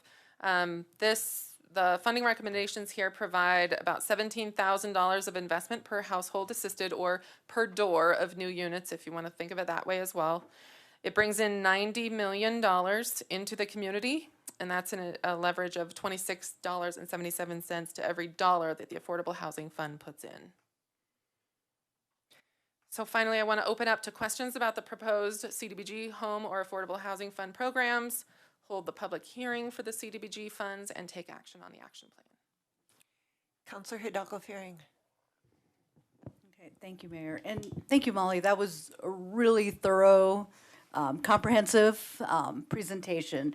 So I appreciate you all for the work that you're doing on acquiring, getting the funding and, making these possibility for housing our workforce housing and low income. So, I wanted to go back to slide 13, and it was back to the Ascent, the Hover, yeah. Primarily because it's in Ward 3. And, we've had conversations around, amenities in Ward 3, and we've had conversations around what kind of amenities this development has the potential. So if you could kind of speak to that, or, what could be shared to public, as I know I'll probably get questions coming in. Sure. So if you can see on the photo here, the yellow is the proposed units, the 75 units between 1 and 4 bedrooms. The red is the community building area where they would have programming space and the property management offices, et cetera. And that blue section is actually a proposed early childhood education center. We are working with local Head Start providers to gauge interest and help guide the design.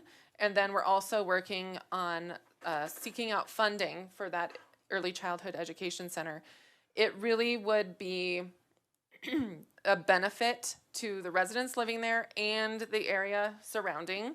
The idea would be that we would like to allow the residents living there, the families, preference on a wait list, if there is one, or for spots there for children, and then open it up to the community as well if the residents just on site doesn't fill it.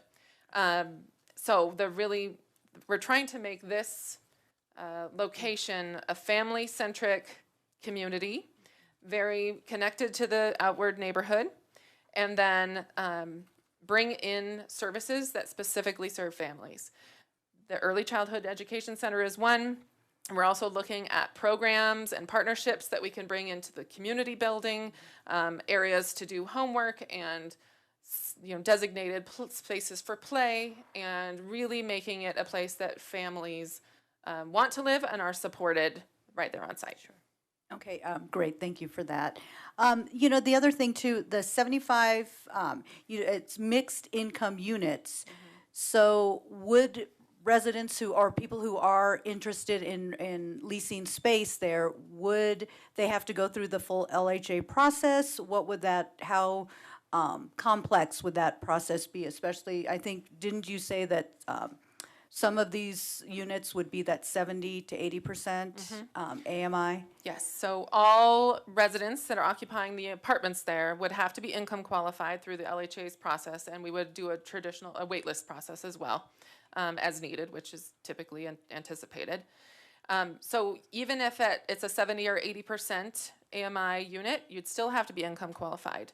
The rents are actually, they build in a cushion to make sure that they can compete next to a market rate rental, but there are some benefits to having those 78% units that might make them more attractive than market rate rentals, which is more security in rental increases. It's more, they're not subject to open market rental increases. And then the proximity of the services and there are some other benefits that we could go into as well. Generally trying to make sure that even if you're bringing in income qualified units that are competing with open market units, there's still a reason to bring folks in. So there's, if you have more questions about that, I can continue. And you know what, and we can set time to meet as well. And then going back, just one more, and then I'm done. Slide 4, where we were looking at the graph, so, I look at over the last few years, well, pretty much since the pandemic, there's been a decline in our CDBG grant funding. So do you know, did they provide any feedback as to why? Are there more communities that are maybe in more dire need than we are? Is this a good thing? Is this a bad thing? So it's not a great thing. We would love to bring more dollars into the community.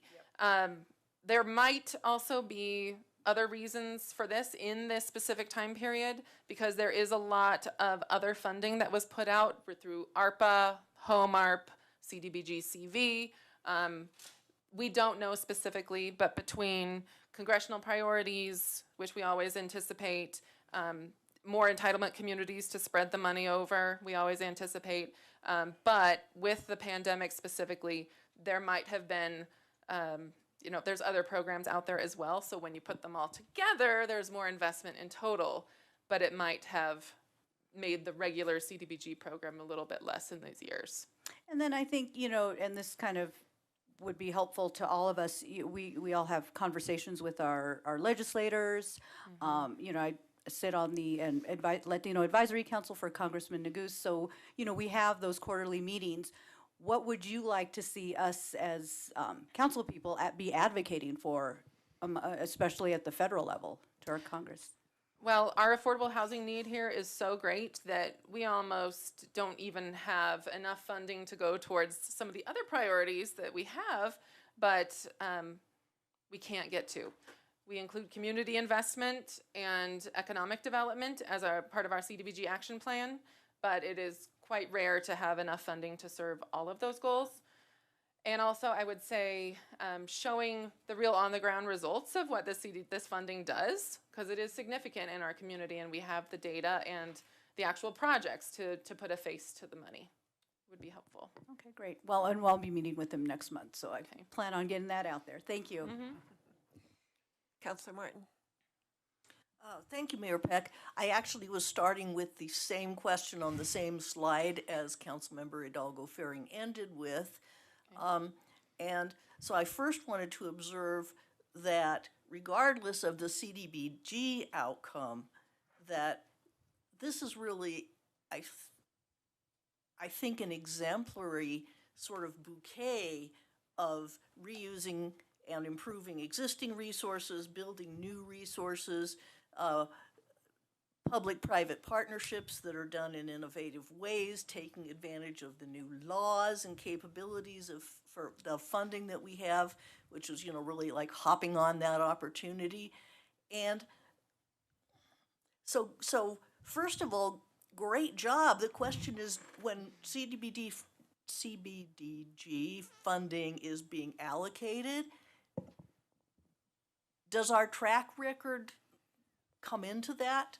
Is this something that we can use to, to recover from this? And also, do we have metrics that compares how we did for other comparable communities?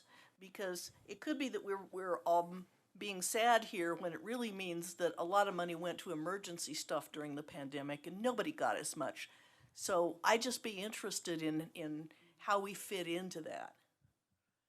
So certainly, we have a great relationship with HUD in our regional office here in Denver, and we work with them very closely to ask questions about this and get as much information as we can about what is going on and what to anticipate. I can certainly ask for some data. We definitely have data about our regional partners. We have that. We report together. Nationally, I can certainly talk to our HUD rep and see what we can pull. We know everyone's funding amount.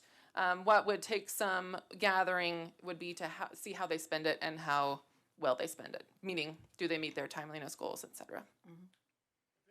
One of the things that may play into this, and again, it's digging into it, is when you look at the debt ceiling deal, where they were keeping spending limits. I think they ended up somewhere at 2023 numbers. If you look at the aggregate spending on that, but then you have more communities moving into becoming an entitlement community, that may be part of this too. So I just wanted to throw that out. There's just so many factors right now that we'll just have to get the information to you all at a later date. It'd be really, I think, useful to be able to do that because again, this looks on its face like a really superb portfolio. We should make sure it really is.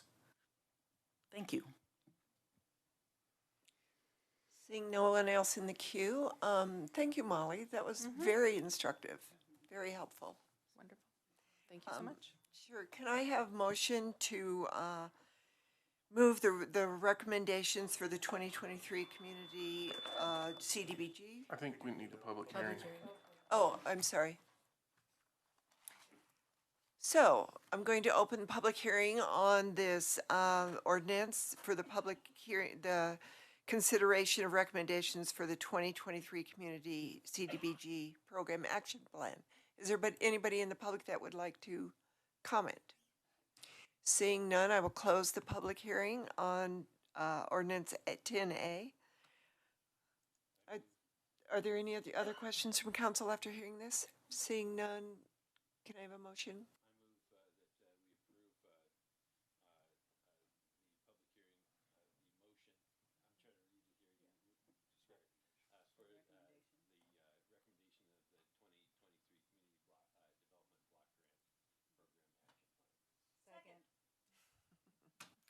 So So this 10A, ordinance 10A has been moved by Councilor McCoy, seconded by Councilor Martin. All those, let's vote, please.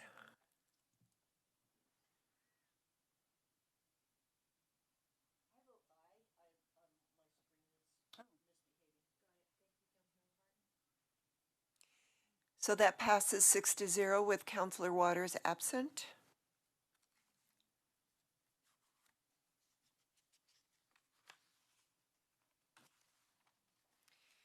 So 10B is ordinance 2023-25, a bill for an ordinance amending Chapter 6.08 of the Longmont Municipal Code on sales and use tax licenses.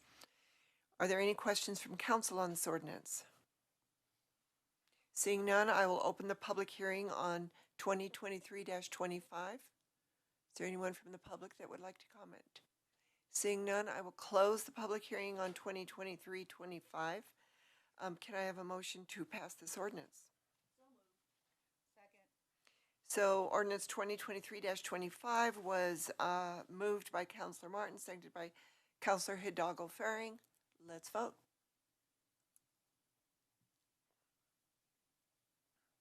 That passes 6-0 with Councilor Waters absent. Now we're going to items removed from the consent agenda, and I moved 9B, a bill for an ordinance amending the Longmont Municipal Code regarding rebates. I just have a couple of questions. This is for rebates of cash in lieu of water right transfers for attainable housing. So on this ordinance, with a development on, on attainable housing, would the development still follow the inclusionary zoning ordinance and have affordable housing in it? Thank you. I wanted to make sure of that. And what is the percentage of the waiver based on the square footage? Would it be the same percentage we use on affordable housing, or is this going to be different? Mayor Peck, members of council, Becky Doyle, Director of Strategic Integration. Yes, so first of all, yes, all units would, all developments would still follow inclusionary zoning. Secondly, the percentage discounts would follow those that we use for fee in lieu of attainable housing, or excuse me, affordable housing units within that inclusionary zoning requirement. Okay, it wasn't clear to me, at least in the council like you had to figure that out yet, but we've already got that figured out.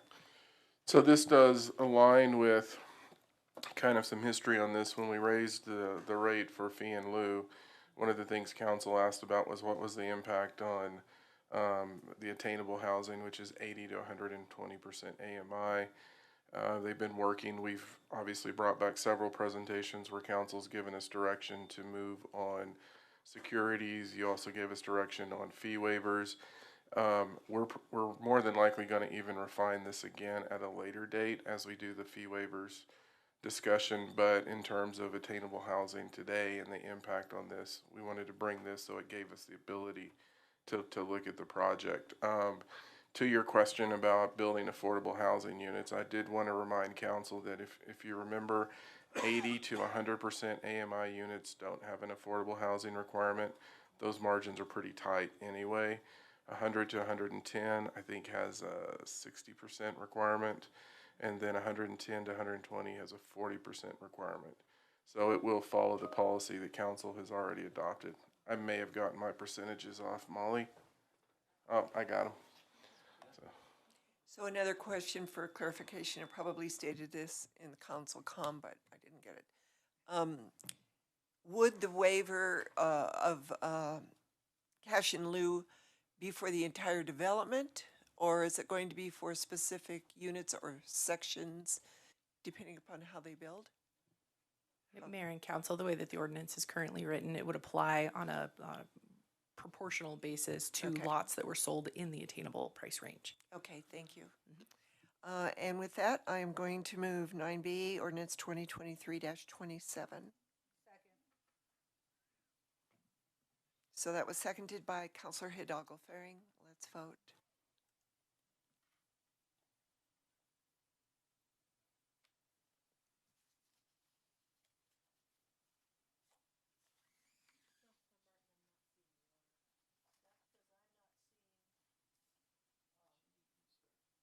Is yours yay or a nay?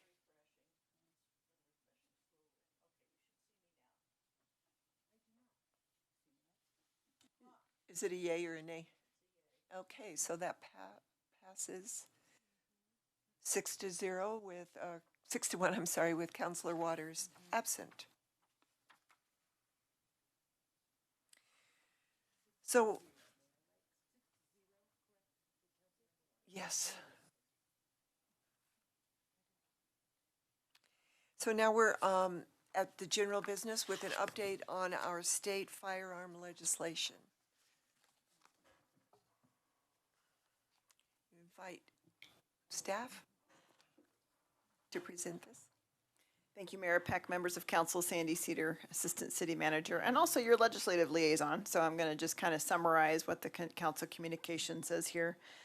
You may remember that, you had significant conversations around firearm legislation that I think was really prompted by the consortium of cities, but then you also continue to have various discussions about what to do around firearms. A motion was made to wait until June to see what was coming from the state legislature, because I think there was a pledge from them that there would be some reform. And so I'm here to kind of share what those results are. So at the end of 2022, you were considering a few ordinances, including banning firearms from certain sensitive spaces, raising the minimum wage for firearms to 21 years of age, requiring a 10-day waiting period to receive possession of a purchased firearm, banning the sale of unserialized ghost guns, and requiring firearm dealers to post signage warning of the danger to children if guns are not in a locked storage container.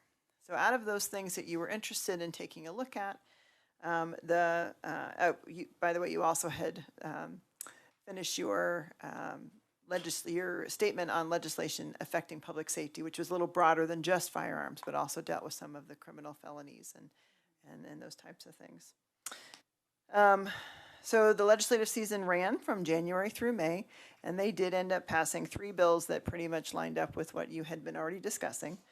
Number 1, raising the minimum age for firearm purchases to 21 years of age. Number 2, requiring a 3-day waiting period, so not a 10-day waiting period, but a 3-day waiting period to receive possession of a purchased firearm. And 3, banning the sale of unserialized ghost guns. So about half of what you were taking a look at were things that the state legislature did act upon. Those bills have passed. They are now currently acts, and they go into effect over the next month to the next year.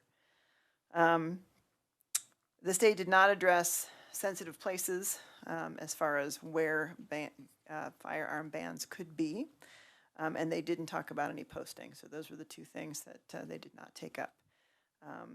I've summarized all the different bills here. As you can see in your council communication, the different bills, including some that didn't pass, that also dealt with firearms and some of the felony legislation. Chief Artist from Public Safety has also added his information into that summary. And then at the end, you can see kind of the status of where all the court cases are at this point, and that's provided by the City Attorney's Office. So we are all here to answer any questions for you. This was the direction that City Council gave us, was to bring back this information. So this fulfills that direction.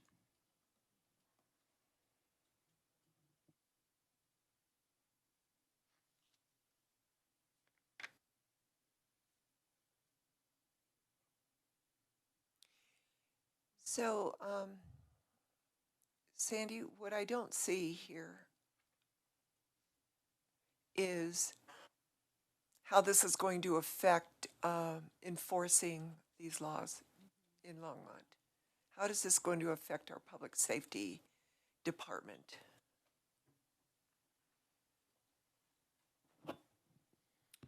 Mayor Peck, Zach Artis, Public Safety Chief, City of Longmont. When we look at what state legislation has passed, the enforcement pieces, when you talk about the age limit restrictions on when you can purchase it, when you look at the waiting period, and you look at the ghost guns pieces, we're still working through the administrative pieces of that, because there would have to be some type of audit to ensure that our gun dealers in the community are following those restrictions. And so we're working and having conversations now on how we would go through and look at those pieces. We're also looking at whether or not we would have to change any city ordinances in order to coincide with that, to give us that authority. So those pieces are still working on. The ghost gun is pretty simple and clear, what got passed. As far as from an enforcement standpoint, nothing that the city, we would need to do differently, other than when we came across a ghost gun being able to enforce that. There are some things that Ms. Cedar did mention. Again, I want to understand, while you can't buy a gun at 21 doesn't mean that you can't possess a gun under the age of 21. And so that is a difference. And so that is an enforcement piece between the ages of 18 and 21. You can still possess a firearm. You just can't legally go in the store or buy it from an individual. But we are working through those audit pieces for the waiting period along with the 21 to ensure that the businesses are doing that. So are you working with other jurisdictions, other municipalities to see how they are working through this? So perhaps we can have a consistency in how it's going to be enforced, or would that be helpful at all? No, ma'am, the state has already laid out the components of what is punishable if you violate the law. So it's already been as far as the consistency of the punishment piece. It's really up to the jurisdiction to determine whether or not how you do that. So do you audit it every 6 months? Do you check every quarter? Do you check every year? And so again, it's working through those pieces that will be specific to Longmont on how we would check to ensure that the guns aren't getting sold to people under 21 versus they are waiting the 3-day period. Again, I believe that council has to, can have the option, and correct me if I'm wrong, city attorney, but I think the state did give the ability to extend beyond a 3-day period. So the city council could extend. I think originally there was a conversation about 10 days. But again, that would be a decision made. But as far as the state law as it's written now, there's a 3-day waiting period, and we would have to ensure that that was being enforced. Okay. Thank you, Councilor Martin. Yes, Chief Artist, does the law require audits? Because it seems to me that there is an alternative, which is if someone is using a firearm in the course of, is apprehended in the course of committing a crime, and then you would investigate the firearm and find that it was obtained in violation of the law for the I guess I said enough, that it was obtained, then could you not defer enforcement against the dealer until that point, as opposed to conducting audits? So I hope I answer your question correctly. If I don't, sometimes I get off on a sidetrack. So in order to show whether or not a business is following the state law, there would have to be an audit process. Typically, if you possessed a firearm and we arrested you for using that gun, we don't do necessarily a trace back to determine when that gun was sold and where it was sold to, because there's not a need to, because it's your firearm. You just happen to use it. So we wouldn't take the time to go back through the ATF to track where that gun was purchased and when it was purchased, because you're looking, that would take a lot of manpower. And I believe the first violation for selling within a 3-day period, the first offense is a $500 fine.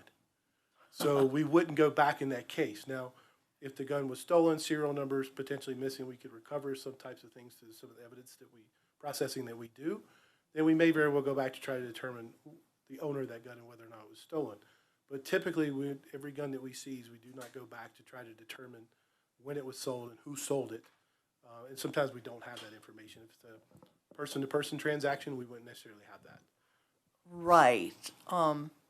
But sometimes we do. I guess what I think I'm trying to ask is which is harder, the audit or the trace back? Because how many firearms violations do we have in a year? So I can't give you an exact number of that. I mean, we'd have to do some research on that. It's easier to walk into the business and verify that their books are in order and that they're complying with state law than it is to take every single weapon that we come across and backtrack it to determine whether or not one of these, whether it's 21 or a 3-day waiting period, was violated. Okay, thank you. That answers my question. Yes, ma'am. Seeing no other questions in the queue, thank you very much for the update. The next on our business is Longmont Microtransit and RTD Partnership Program. We'll have Phil Greenwald present this item. Let me pull up the short presentation I have for you. Hopefully short.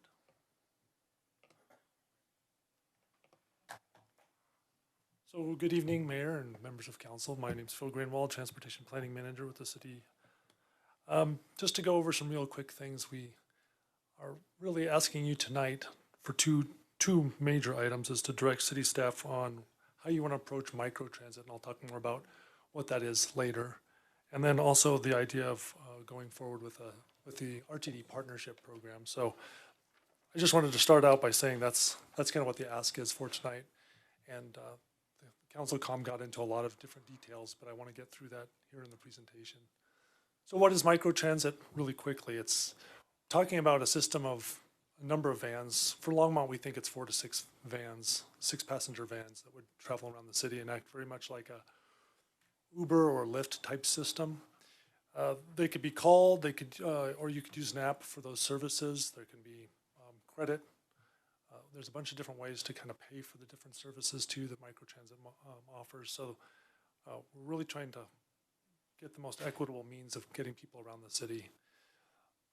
And again, this is an idea that we want to have people in the city, all over the city, be able to request a ride and reach their destination all within a 30-minute time period.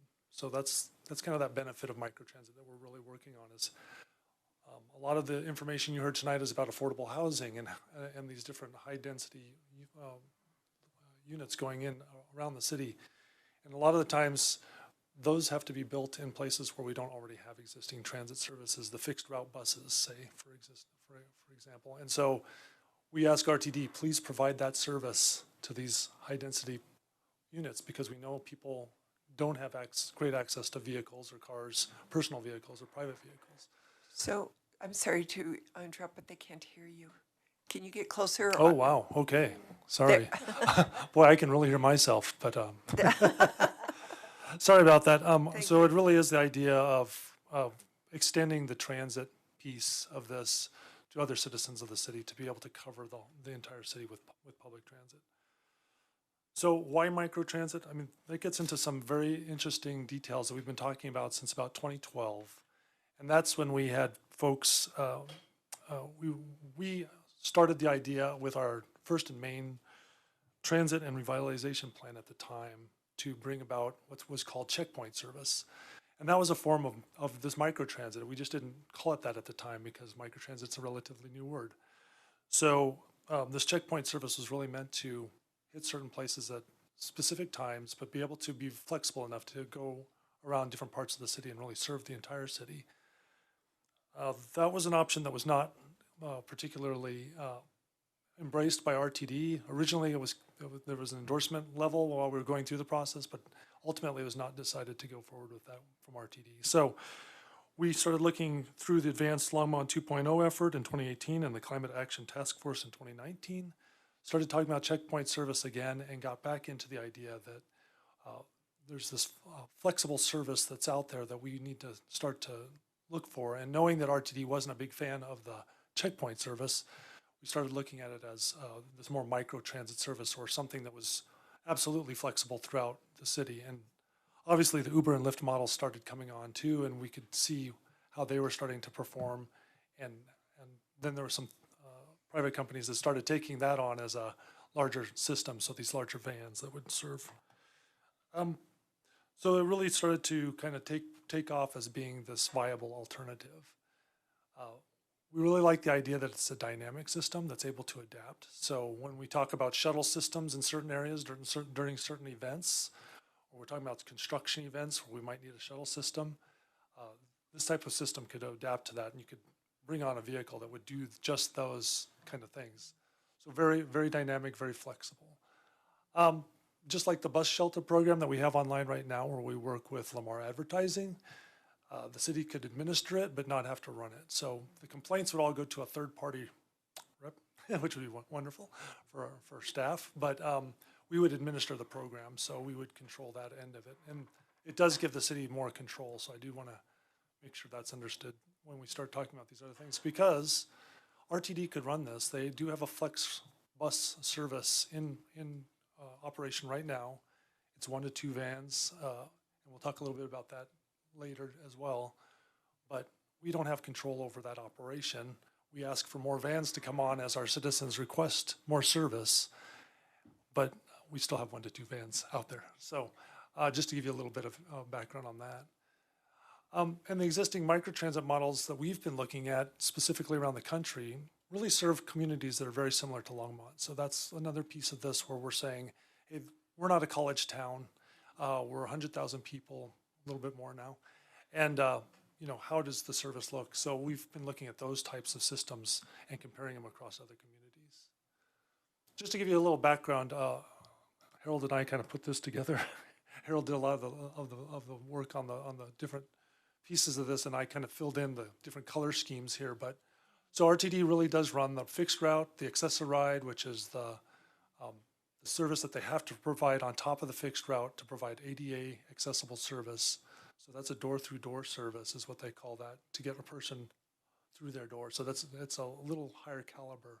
And then that Flex Ride service, which used to be called the Call and Ride, and now is called the Flex Ride service. And it's going to confuse things when we get to the green. But in that blue area, we have Via Mobility, which offers the paratransit service. So it's really for people, older adults and people with disabilities is what that service is really meant for. And we're working with them right now because I think they just had some vandalism in their Longmont area where they keep their buses serviced. So we're working with them right now to try to figure out how to better secure their fleet. And then Transport's a Fort Collins based, it's the city of Fort Collins basically that runs their transit system. And they do have a regional flex bus service that does come through Longmont, as a lot of you know, and serves Berthoud and Loveland as well. So that's a service that is provided as well. And these are all examples of the public transit that's provided. There's also private transit operators in all these different communities as well, but we were focusing on the public transit. And really what we think microtransit is going to be, what we'd really like to focus microtransit on is how we can have more say over the Flex Ride and increase those number of vehicles that we talked about earlier that run throughout Longmont. The other piece that we're asking you tonight is that idea of partnering with RTD. They're putting together a partnership program. The call for projects is open right now. We would like to ask for that ability to go through the application process. It gives up to $600,000 a year for any project, and $2 million total for the whole region. So it's not very much money that we're talking about, but we'd like to start going after some of these dollars. We have other irons in the fire, I should say, to try to get other money sources to this. One of the ideas is to take, and we'll talk about this a little bit as well, is to start to transition our Ride Free Longmont program and maybe do some of this. But this would be the first year of the program for RTD, so it's a little scary, but we'd like to start, at least get the application going with your permission. So those other RTD changes that I was talking about is that idea that in 2024, RTD is going to begin a new transit fare system. And we're very excited about this because we've been pushing them since 2014 about the idea that the fares are not fair for Longmont citizens. So that was the whole point of bringing on Ride Free Longmont in the first place and buying up that fare box piece, which was so small, it represented less than 20% of the total cost of that service of the 4 local buses that run in Longmont. And our point to them, to RTD, was if we think the fare is an impediment to ridership. And so what we do as the city is buy up that fare and see if riders come on. And certainly they did. Some of the routes, one of the routes came on at 300% higher. The 324 really saw a lot of ridership because it runs along Main Street. It's that central spine, right?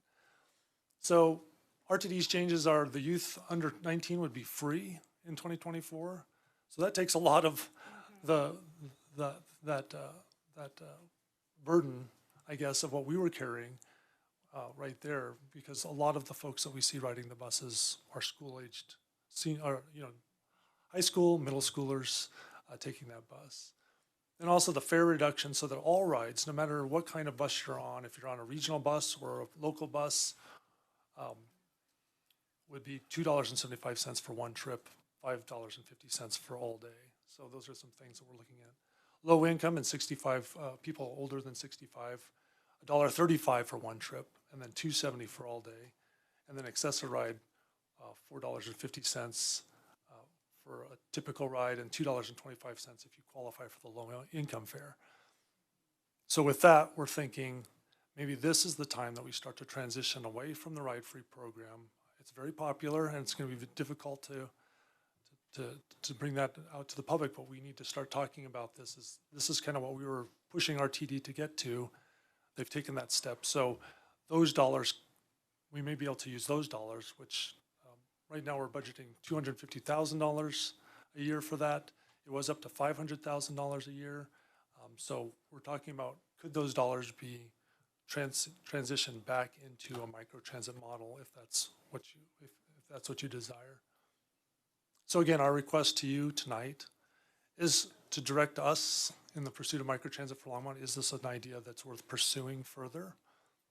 If that's yes, then we would like to also ask for the idea that we go for this application from RTD and join that partnership program, or at least apply for it and see what happens.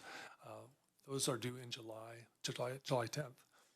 And then also the idea that if you could direct us a little bit more on the Ride-Free Longmont program and get some comments from you maybe about how that new fare structure from RTD looks as far as maybe transitioning that program and make those recommendations to reinvest into this microtransit model that I think will provide more service for the citizens. So with that, I'll turn it over to you to ask any questions. Thank you. Councilor Martin. Thank you, Mayor Peck. It seems like we need a math slide here. Because first of all, I don't know whether we have any guidance. The most we can get from the RTD partnership program is $600,000. Is that what you said? The absolute most that we can get for one program and for our Boulder County. So we'll be competing. We just found out today at about 4:45 that we'll be competing with City of Boulder on a project as well. We thought we were kind of had the whole county to ourselves, but we'll be competing with them now. Right, but you had two numbers, and that one was the whole region, and then the other one was per grant. And they were two different numbers, but you only said one number when you recapped it. Can we go back? Yes. So we only are looking at the $600,000. Yeah. So 600,000, 2 million per the region. So Boulder County could get 600,000, and we could get 600,000, or rather Boulder City could, and then there'd still be money left over for RTD. Well, only $600,000 can go to any city. Sub-region, which is Boulder County is the sub-region. So Oh. we now need to compete exactly with City of Boulder on this funding. They're going for $250,000. We do know that. So we would ask for $300,000, I believe, would be our. I think we should ask for 250,000 minus, or rather 600,000 minus 250,000, or maybe 600,000. But anyway, so there's that amount of money. So that's the first first line of your added number. And then if we go to the fare box buyout, as soon as we hit 2024, we should be able to reduce that lump sum at least by the number of youth riders, because they'd be free anyway. So we're only paying everybody else's fare. So have you done any of the math to see how much less the fare box would cost in 2024? Because that's money that could be added to the microtransit program. I think what I would suggest is that if council wants us to look at the fare box program and break it out, if you give us that direction, then inherently what's going to happen next is, so next week we're in budget discussions. And so we'll be looking at the different budgets, and one of which is a transportation fund. And so we will evaluate that as part of what's the capacity within the transportation fund, what's the gap we're looking at. And so that's a long answer to yes. If you give us a direction to look at the fare box program, we can bring back as part of the budget process different options to utilize that fund in order to bridge the gap. Okay. Well, then, what I would like to say is I wouldn't want to face our constituents if we didn't take a chance at getting some money back out of RTD. So regardless of any other discussion, I would like to move that we go forward with a partnership application. So the motion has been made by Councilor Martin to go ahead with the partnership application with the RTD, and seconded by Councilor McCoy. Is there any discussion? And I'm assuming that when we go for that application, we go for 600. I agree. Go for the whole enchilada. Because they can give us less if they choose to, right? They don't have to either say no or They always yes. give less. You always go Yeah. for the most. Yeah. Let's vote on that.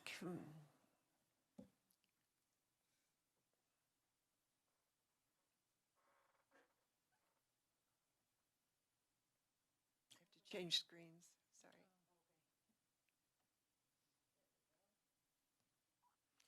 So that passes 6-0 with Councilor Waters absent. I do have a couple of questions, Phil. First of all, in your presentation, you said that even though we're in a partnership with RTD, would RTD run this program? Or would the third party that we are contracting with run the program? Mayor Peck, ideally, we would have the third party run the program. There may be, RTD may come back through the partnership program and ask to bid on the program as well, thinking that they're already in Longmont. So we'd have to condition it a little bit. But ideally is the idea that we would go, we would be the operators, Yeah. My concern is when you say we're going to start out with, what did you say, 2 to 4 vans? But we find later that we need more vans, two more. And if RTD's operating it, my fear is that we won't get that based upon what they consider our ridership should be. I don't want to get into the same rabbit hole that we are with them now. So I had a conversation with senior leadership at RTD, and I think how we build our application is going to be the key to this. And so we could theoretically build it where no matter who the provider is, it's under the control of the city. Okay. They're merely bidding as just like another private company would to have the service. And so, but in that proposal, we would still ultimately have control of the operation. I guess the best example I can give you is if you look at the chart that Phil built, it's not unlike what RTD does on Accessoride in that it's theirs, but they contract with different people to do it. In this case, our application would be it's the city service. We're contracting. There may be some benefit in that financially that we have to look at because, we also know there's savings in the mix. And, part of what we want to try to tap into is potentially if there's an opportunity to really indicate how much savings that this is going to bring to RTD, there may be the opportunity to expand the contract to, sort of a savings sharing model in what we're looking at. And those are things Phil and I have been talking about. But I would not want to cave on the operational control. And then if we have operational control, they're just another vendor like anyone else. The purchase of the capital, if we go with a third party and we say we need no more vans, the third party would own the vans and we would have to come up with a difference in funding to extend our service, just like we would with RTD? I think it depends. One of the things in my conversation with RTD was that, this is not a one and done. They understand that some of these programs may take more than a year to prove themselves out. Okay. And so, that's another big piece to this that's different. Okay. And I think the other piece is as you show success and you build revenue streams, it may not necessarily mean that we have to bring more money in. If there's a successful business model, it may be that the model itself can help bridge that gap, but I think that's something when you see the proposals come in that you'll be able to understand. We'll be more clear-eyed on understanding what that looks like. Are we still thinking that this would augment RTD's service? Okay. Can you go back to the slide where the options are that you would like direction on? So I am going to move that we direct staff on the pursuit of microtransit for Longmont. Is that? No. That was for the partnership program. Oh, okay. Yeah. We did the partnership. So did that include the direct, okay, those are together. Well, I didn't know. So it Well, might be, once and you know it- what, it may be good actually, because if you have the direction on the microtransit, so we can be specific, so I think that would actually may. So because I don't know in the long run what RTD's partnership is gonna look like. So we better specify what we want. Okay. All right, any discussion? Councilor McCoy? Oh, I'm sorry. It's not related It to isn't? your motion. It was about something else. Oh, okay. So I'll ring out and ring back in. Sounds good. Let's vote. That passes 6-0 with Councilor Waters absent. Mayor Pro Tem Rodriguez. Thank you, Mayor Peck. This is in concern to funding. Something may have changed, but while in DC, Councilmember Yarbrough and myself met with Congressman Neguse, and it was my understanding that he said that we were awarded an earmark concerning microtransit. Is something changed, or did I mishear the congressman? Councilman Member Rodriguez, that's another iron in the fire. We are on the list to move forward, but we have to get, so we're on Neguse's list, we're on both senators' lists as well, with $1 million for this program each, it'd be separated. The idea is that it moves on to the next level of appropriations committees, and then it goes to the full House for vote. And so we're taking it step by step. We're cautiously optimistic, but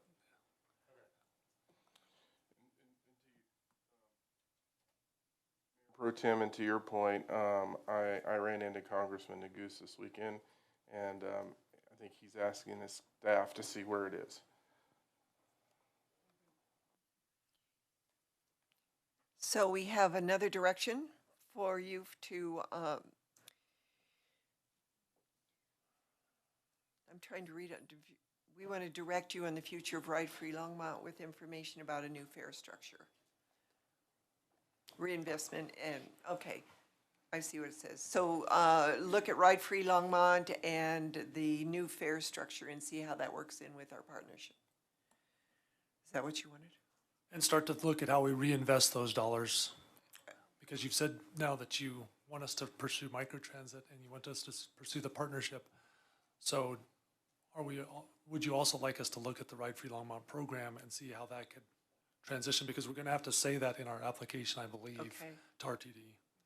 Right, okay, so I move that we direct staff on the future of Ride Free Longmont with information about the new fare structure and how we reinvest that into microtransit.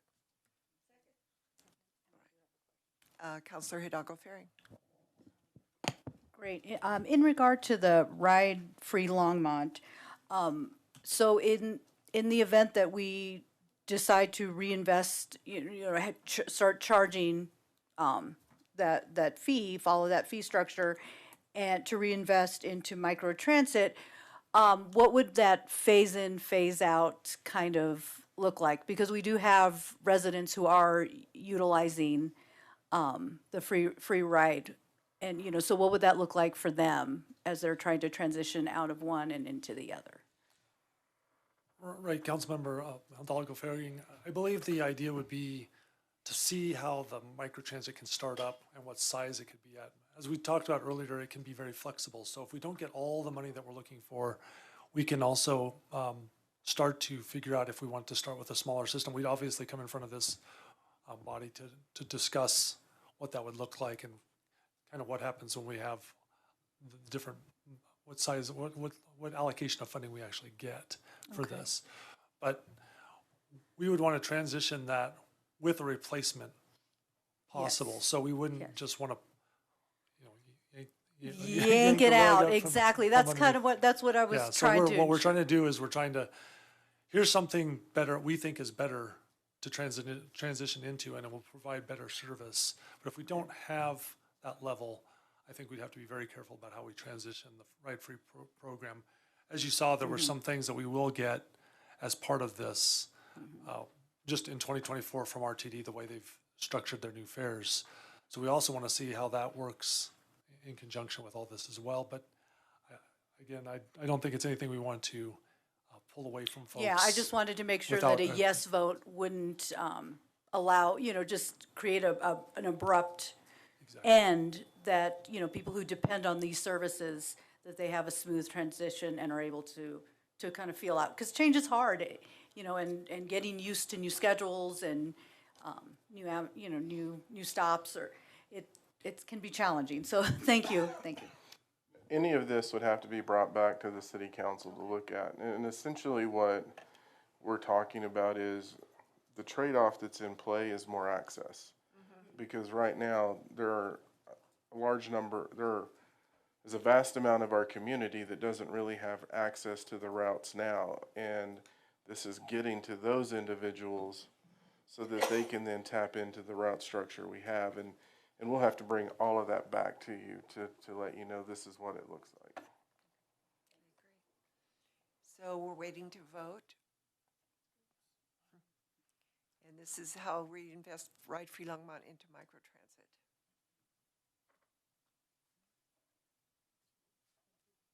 And that carries with 6-0 with Councilor Waters absent. Thank you very much. Appreciate your time. Thank you, Phil. Thank you. So now we are on their mid-year board and commission assignments. Mayor, Don Quintana, City Clerk, I have emailed the first ballot, so we will do ballots by electronic ballot for the first time in our lives. We've usually done the paper ballots, so we'll see how this goes. Thank you for your patience. So in your email, if you want to pause for a few minutes and take a moment to vote, this is your first ballot. If there are ties or an unresolved, if there were a 3-3 vote, for example, on a particular board, then I have subsequent ballots I will send you to solve those and re-vote. So if you will vote, please, ballot number 1, which is all of your advisory board vacancies. And then we will look at results. I'll go to the podium. Thank you.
She was going to play that.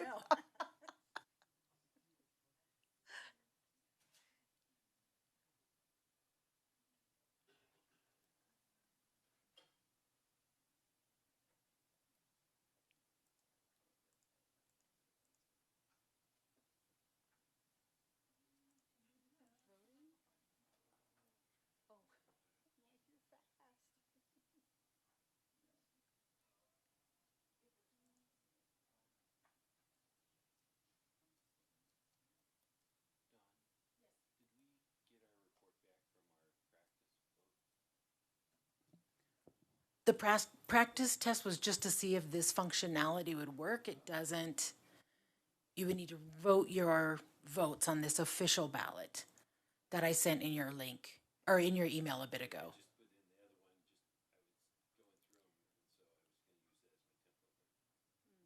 My apologies, that was just a test. Just wanted to know if we could possibly do this electronically.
You're so clever.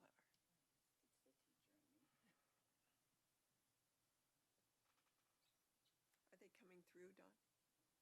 They are. I can see I've got 3 responses so far, so when it gets to 6, then I will flip it to the results view.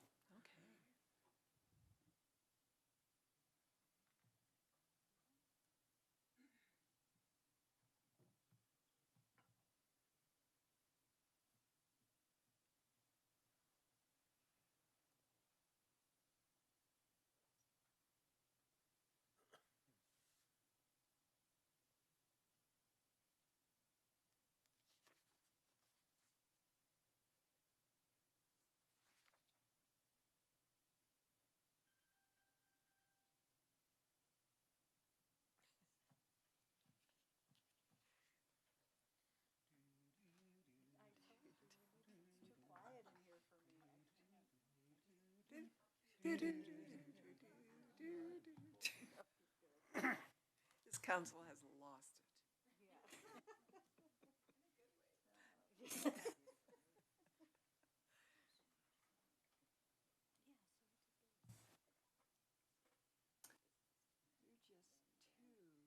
something fun to eat. They're not going to be happy. But that's not our job. I suppose to make people, everybody happy.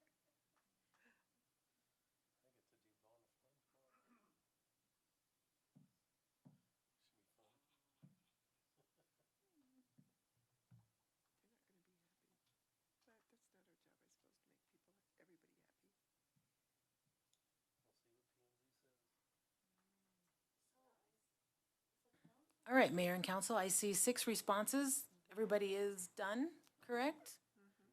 Make sure we're not seeing an anomaly here. All right, so I can show you, so the first seat, Airport Advisory Board, 1 unexpired term ending December 2024. 3 people voted not appoint, and 3 voted for Reiner Gotts. So we will re-vote this one on our next ballot because a tie is not a win. The second one, an unexpired regular member term ending December 2025. 3 for Reiner and 2 for Howard Morgan, and 1 do not appoint. So that is also not a win. We will re-vote that one I will give you direction when we get there. The third was Airport Advisory Board, unexpired term ending December 2023. We recommended not to appoint this one due to a short term length. There were 3 votes to not appoint, 1 for Howard Morgan, 1 for Reiner Gott. So that is also not a no for win there. So we will revote all 3 of those. Moving on to Art and Public Places, there are 5 terms open for a term ending June 2026. There were 3 applicants, so you could vote up to 3 people here. And here are the results. So looks like Trissa Baxter has 5 votes. Danielle Cavani has 4 votes. Jennifer Miller has 4 votes. So I'm sorry, say that? Danielle had 5 votes. 1, 2, 3, 4, 5. Thank you. Either way, all 3 of those applicants are appointed. Thank you. Seeing new things different ways.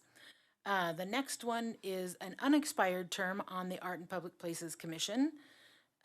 Looks like no clear winner here. This term ends June 30th, 2024. 3 of you voted to not appoint. Danielle got two votes and Jennifer got 1, but Jennifer and Danielle were both already appointed. So that other term we will hold vacant. Does that make sense to everybody? Okay. We don't need to revote that guy. Down to the Downtown Development Authority. Let me just go back. The Board of Adjustment and Appeals does have 3 vacancies. We received no applications. They only have called meetings, so no quorum issues at this time, but a good one to recruit your neighbor for. Downtown Development Authority has 2 regular member terms ending June 30th, 2027. 2 clear winners. All 6 of you voted for Chris McGilvray and for Joseph Perato. Just for consistency, I'll just show that voting result. So both of those members are appointed. Hey, I think this works. So far, all right. For GURP, we have 1 at-large member seat and then 1 employee seat. So the first seat you voted on is the at-large seat. Not a clear winner. We have 2 for Cal Youngberg, 1 for Kurt Hedrick, and 3 for Dale Rademacher. So we will revote at large.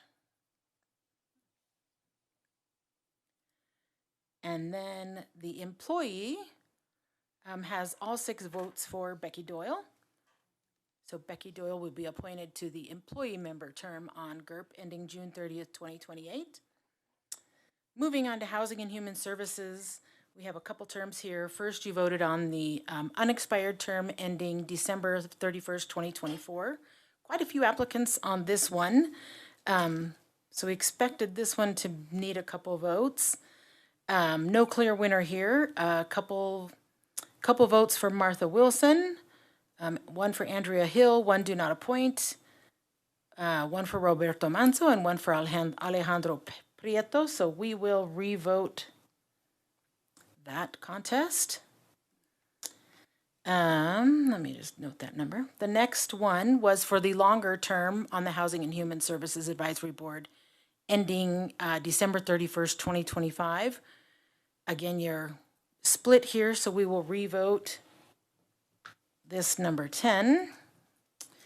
Let me just show you how that one went. 1 for Andrea Hill, a couple for Alejandro Prieto, 1 for Martha Wilson, and 2 for Nicole Borelli. So we'll redo that one. Moving on to the library. There were 2 seats, 2 regular member terms ending June 30th, 2028. Looks like your winners will be Catherine Fink Johnson and Katie Weiser. And it looks like everybody except for Mayor Peck voted for Catherine Fink Johnson. So we're good. On those, no need to revote Library Board. Master Board of Appeals has 2 vacancies. We had 1 applicant, thank goodness for Tom Martinez, who keeps serving us and has those the required qualifications. We have a a clear winner here. Tom Martinez got all 6 votes for Master Board of Appeals for the longer term. So we'll hold that other term as a re-advertise for future. Moving on to the MOPC Pension Board, 1 regular member term ending June 2026. Did see 5 votes for Eric Mason and 1 for Wes Lowry. Let me just show those results. And that's how that rode with Councilmember Martin voting for Wes and everybody else for Eric. So Eric will be appointed to the MOPC. The Museum Advisory Board has a couple, 4 vacancies. The first one you voted on is 3 regular member terms ending June 30th, 2026. There were 4 applicants. 3 of them are reappointees, and that looks like who you have elected here. Bruce Montgomery, Kaylee Cordova, and Tom Kurtz. Let me just show those votes for the public's benefit. And then I'll go on to the secondary unexpired term ending June 2024. All 6 have voted for Robert Lee, so he will be appointed to the unexpired term. All right, Senior Citizens Advisory Board, a few vacancies here. First, the 2 unexpired terms ending December 31st, 2025. Arlene Zortman received all 6 of your votes.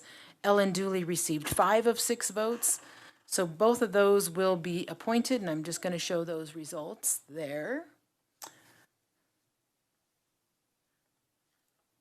And therefore, the unexpired term we recommended to not be appointed, which we will not do because there are no more people left to appoint to that board based on our applications. Okay. Sustainability Advisory Board, 1 regular member term ending June 30th, 2026. Looks like Charles Musgrave got 5 of 6 votes, so Charles will fill that seat, and you can see that Mayor Peck was voted for Jeffrey Algreen and everybody else for Charles Musgrave. Transportation Advisory Board has 2 regular member terms ending June 30th, 2026. They had 4 applicants. One of those applicants, we'll just remind you, just didn't meet the qualifications, was not of eligible voting age, unfortunately. So it looks here like Gina Burrows will be a clear winner, and then we'll re-vote who that second person is. So we'll re-vote that one. Let me just show those results. You can see Gina Burrows, and then the variety that everyone else voted for. The second seat for transportation is the unexpired term ending June 30th, 2025. Yeah, this one we will also revote because it is also a 3-3.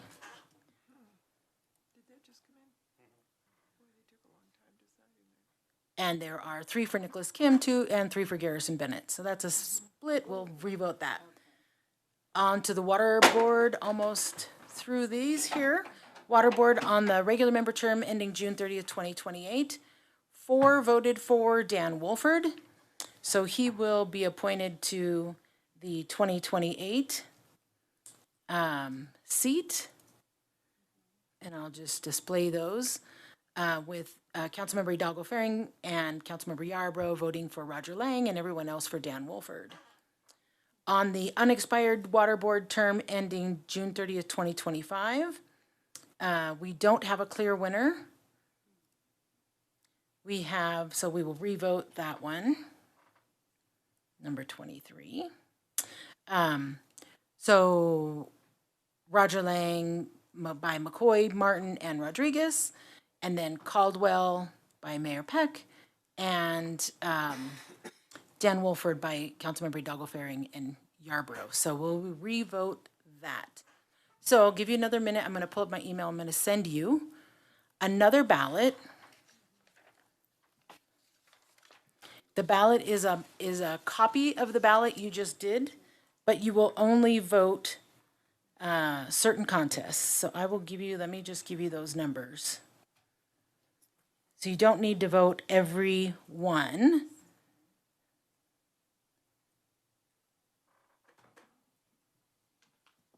So you will need to vote. Shall I read these to you now? Does everybody have a pen? No. I'm going to send you a new link. Yes, we can't revote this ballot. I was just going to give you, let me send you the new ballot.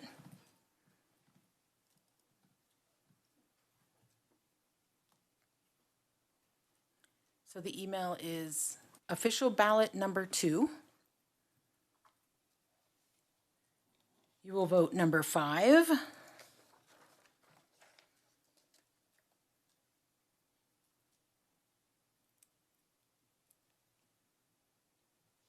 Number 7.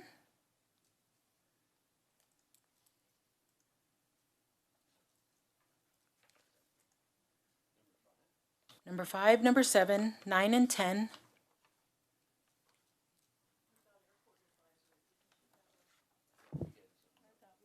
Oh, yep, I apologize. You're right. I skipped those. Thank you, Mayor. Thank you, Mayor. Councilmember Martin.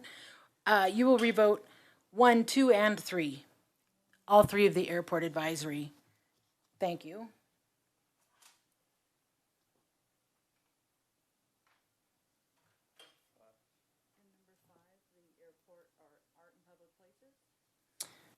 Number 5 is the Art in Public Places, the 2024 term. Yep.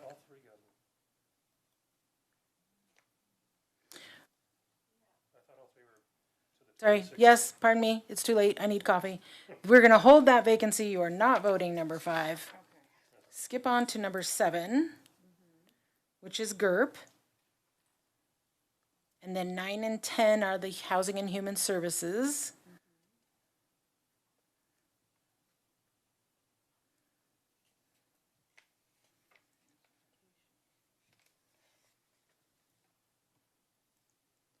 And then 20, 21, and 23.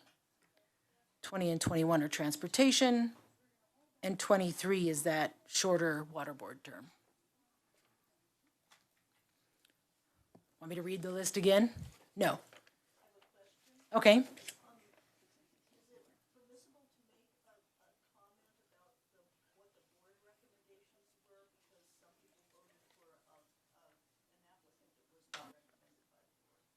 You are welcome to discuss as you normally would, I think. Yes, absolutely. I don't have any problem with that, but that's up to you all. Yeah, go ahead. Oh, well, I need to turn this on. There you go. Yeah, I just wanted to say the Airport Advisory Board did not recommend Howard. They would rather leave the seat vacant.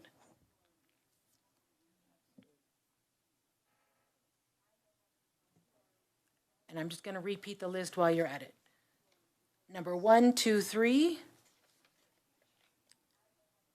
7. Oh, okay. 9 and 10. Oh, now it's repeating Marcia's. 20, 21, and 23, I think. I don't know where the repeat's coming from. It's kind of fun, though.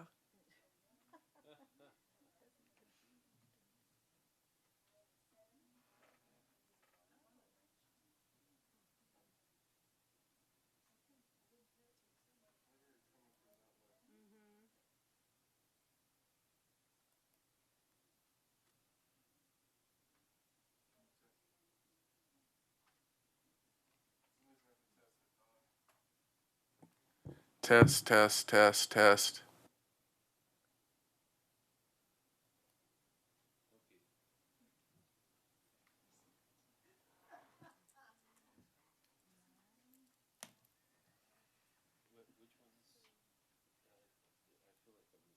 One, 2, 3, 7, 9, 10.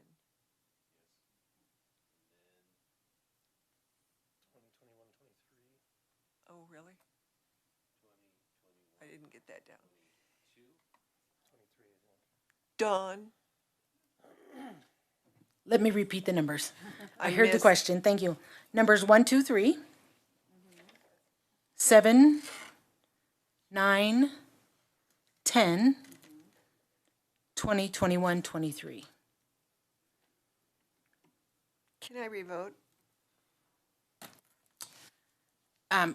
You should not be able to revote. I don't believe it'll allow you. Did you submit? I did, because I missed 20, 21, and 23. I was listening to the feedback. It doesn't, it'll be okay. Submit? Yeah, it only allows one, in normal election ballot style, 1 vote per person. Okay.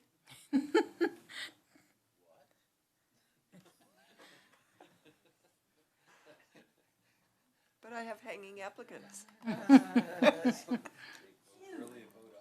Bless you.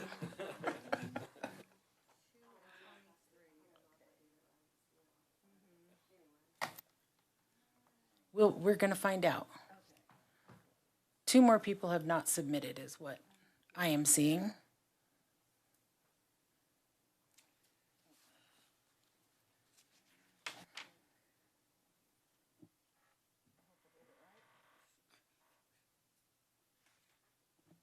All right, 6 responses.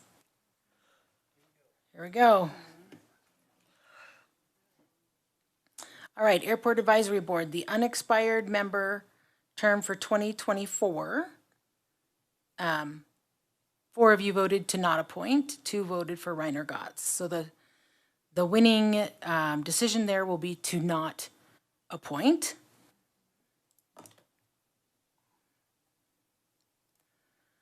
Number 2, the longer term ending December 31st, 2025. Reiner Gotts got 4 votes of the 6, so Reiner will fill the 2025 term. And just showing Reiner was voted, Councilmember Martin, Hidalgo Faring, McCoy, and Rodriguez all voted for Reiner Gotts, Mayor Peck for Howard Morgan, and Councilmember Yarbrough do not appoint. Was confused that by her own description. That was not my description. And then the short-term, December 2023, you all voted not to appoint. So we are done with airport. Yay, moving on to number 5. Not to number 5, to 7. I really like number 5. Number 7, let's make this longer.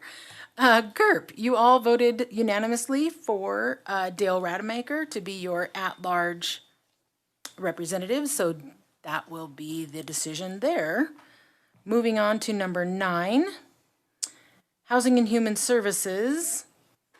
Let me look at both of these. So you can see there's no clear answer on either of these. Housing and Human Services, the shorter term, 2024. Martha received 2 votes, and then Andrea Hill, Nicole Borelli, and Roberto Manso each got 1 vote. I will show where those came from for the public ballot. And then on the longer term, December 2025, Alejandro got 2 votes, Roberto Manzo got 2 votes, and then 1 each, Martha and Nicole. You can see there again, so that might be, I can send you a 3rd ballot, so we'll re-vote each of these again. Moving on to 20. 20 is the tab, the 2. So we appointed Gina Burrows by vote last time.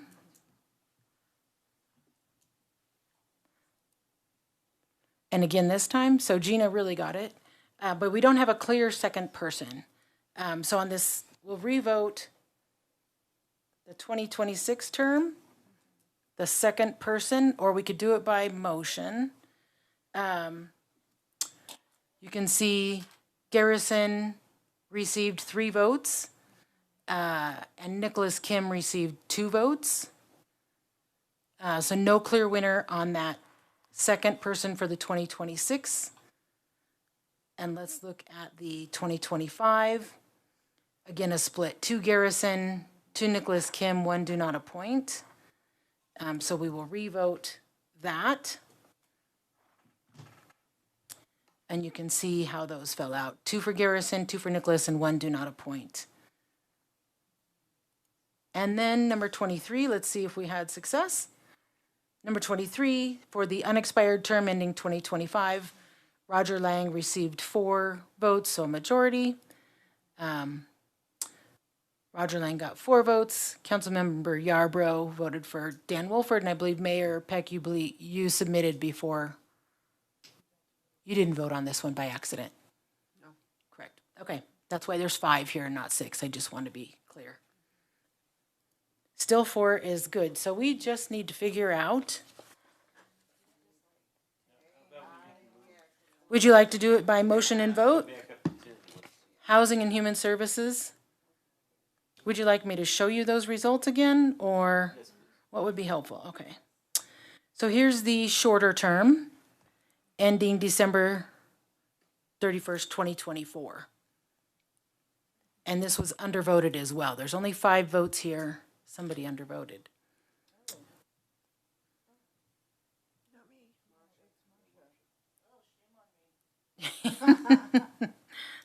So would you like to do another ballot, or would you like to try by a motion and vote? I have another ballot prepped, so I can send you another ballot to vote just these contests. How many are there? 2. Let's just do by unanimous or.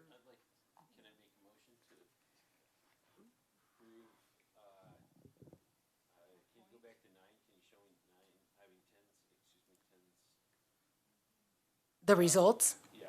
Absolutely.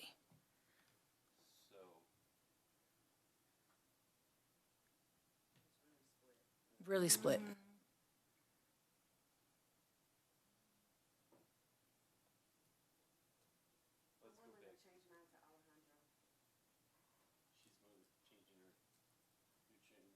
I can send you another ballot if we want to change. I can't change a vote.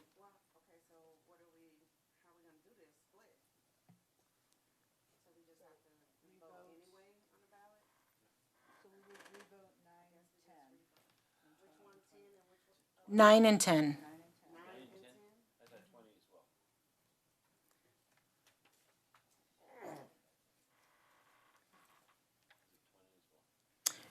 And 20 for your second transportation person, yes. And 21 was fine, correct? 21 was fine. Yep, so let me get your third and most charming ballot for this round. Here we go. Oh. And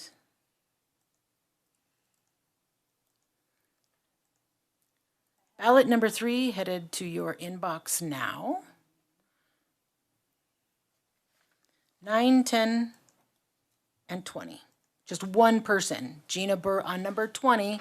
Gina's already been decided, so we need Garrison Bennett or Nicholas Kim or do not appoint are your options.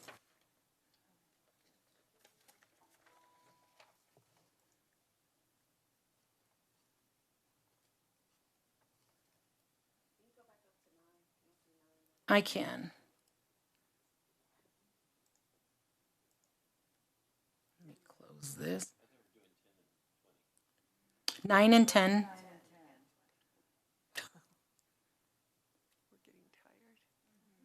Yep, it's. Did you want to see the results from the last one? Is that what's helpful? Okay, let me go back to that one.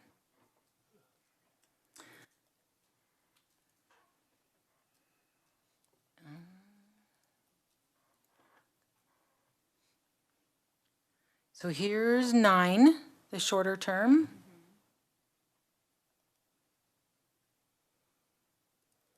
And then here's 10, the 2025 term.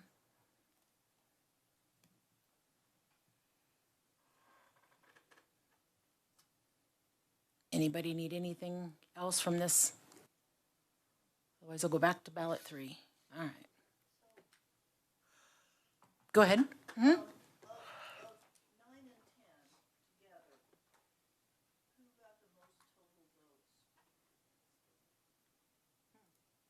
Let me go back and look at that result. Pull that up for you.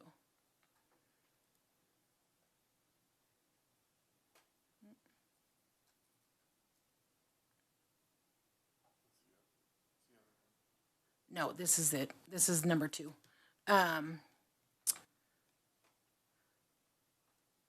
So on 9, Martha got the most votes.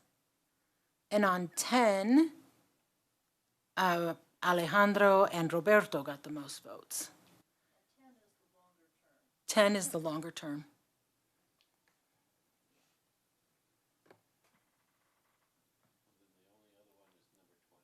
Number 20, and not Gina, because Gina was already appointed. So your options there are do not appoint Garrison Bennett or Nicholas Kim. You'll see all of them there because I wouldn't have known we were here. Right, because it's a copy of your ballot. So just pick one.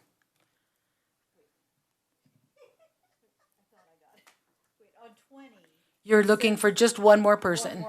Because we've already appointed one, right.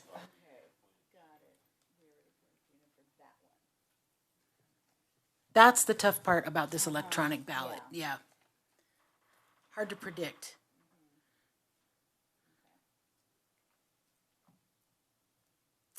Okay. Here we go. 9, 10. Still not there. On your shorter term, not a clear winner, I'm gonna go to the longer term. Okay, so longer term, we have Alejandro Prieto has 4 votes, and then Roberto Manzo has 2, with Councilmember Martin and Hidalgo Faring voting for Roberto. So number 10 is done.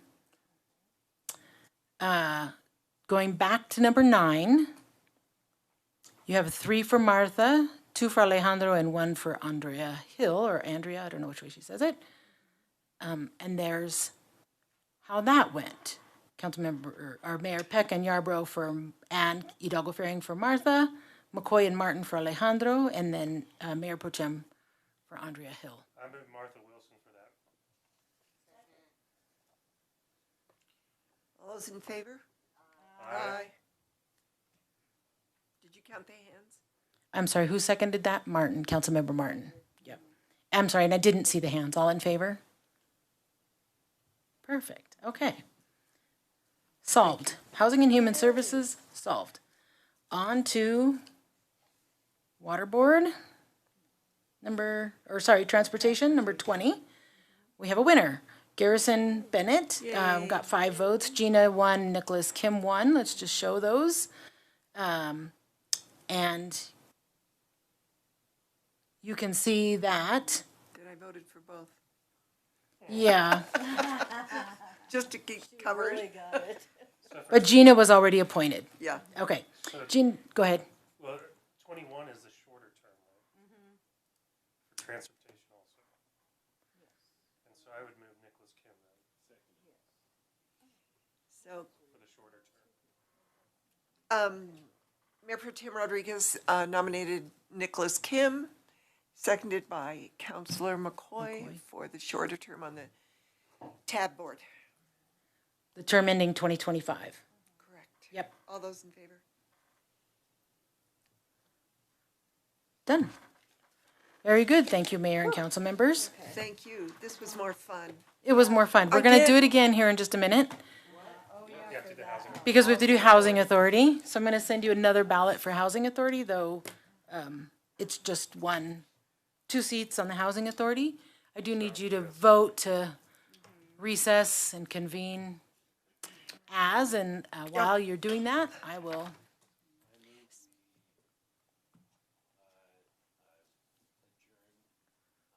Not adjourn, recess.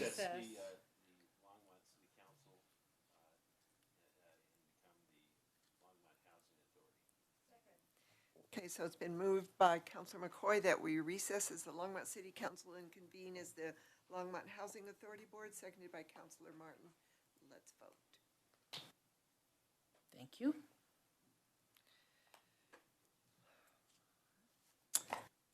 Very good. I just emailed you a Longmont Housing Authority Board of Commissioners official ballot. Our first try. Again, I have a second version if we need it, just in case. So 2 regular member terms ending June 30th, 2026. Quite a few candidates. You did get recommendations from the board. One question? Yeah, just one question. Yeah. No, it's good.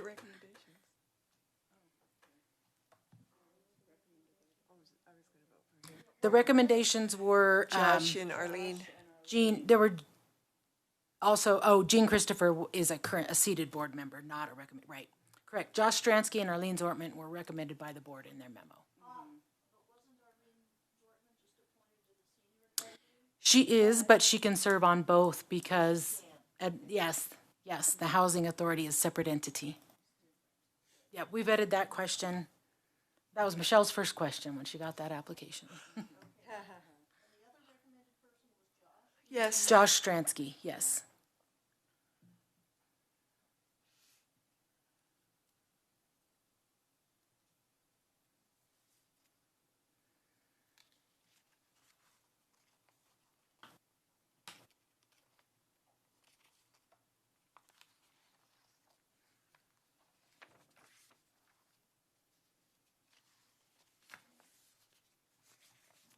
I'm showing one person left to submit.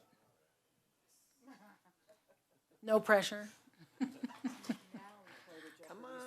on. All right, here are our results. So for, looks like you have 2 clear answers. Josh Stransky, 5 votes. Arlene Zortman, 6 votes.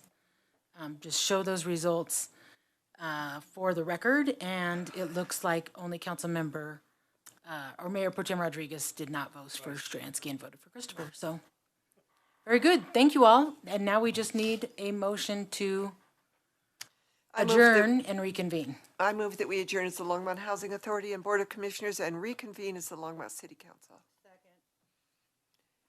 So that's been seconded by Councilor Hidalgo Faring. All those in favor, raise your hand.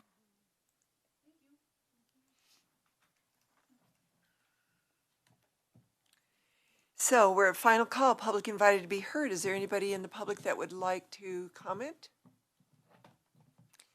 Lance, come on up or down.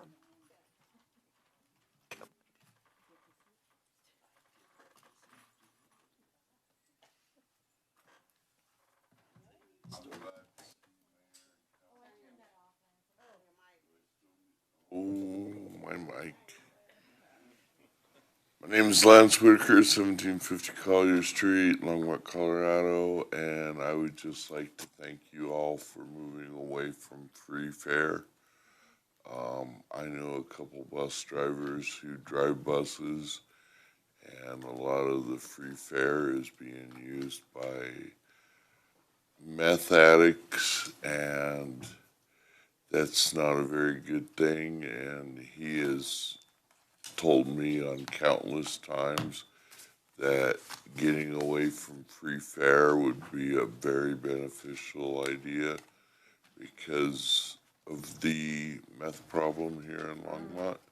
So I am congratulating you all on moving away from free fare. Thank you. Thank you, Lance. Mayor and council comments. Do we have any comments from councilors? Councilor Yarbrough. Thank you, Mayor. I just want to say thank you for the city and my co-councilors for supporting Juneteenth last weekend. It was a blast. I thank the city manager for speaking at the evening event at the Longmont Theater. I also want to thank Faye Lamb for making that happen. It was a great event, and also CU. for supporting the evening event at the Longmont Theater, Dr. Rabaka, the reminders, and our Sam Adams comedian. It was amazing. We had over 100 people at the Longmont Theater Saturday night, and hopefully we get to do more of that. So I just want to say thanks to everyone, those who came. Mayor Peck showed up, and also Councilor Hidalgo Faring, and also Councilor McCoy. So Councilor Waters. and Councilor Waters, right? He was there first, yeah. So I just want to say thank you to those who showed support and meant a lot. And I'm tired, so thank you. And Lance showed up. Thanks, Lance. Yes, he did. Councilor Martin. Thank you, Mayor Peck. I just wanted to say, again, thanks to Councilmember Yarbrough, because I was really delighted with our young interns that are beginning. We all of us met them today, and they're wonderful. And so I'm really looking forward to working with them this summer. Thank you. I see no more counselors in the queue, so city manager remarks. Harold? Actually do have remarks at the end. Don wanted me to remind everyone, we have no study session on the 27th. And then obviously the 4th of July is a Tuesday, so we're not meeting. The next meeting will be July 11th. Okay, thank you. City attorney? No comments, Mayor. Thank you. Can I have a motion to adjourn? So moved. Second. All those in favor? Aye. We are adjourned.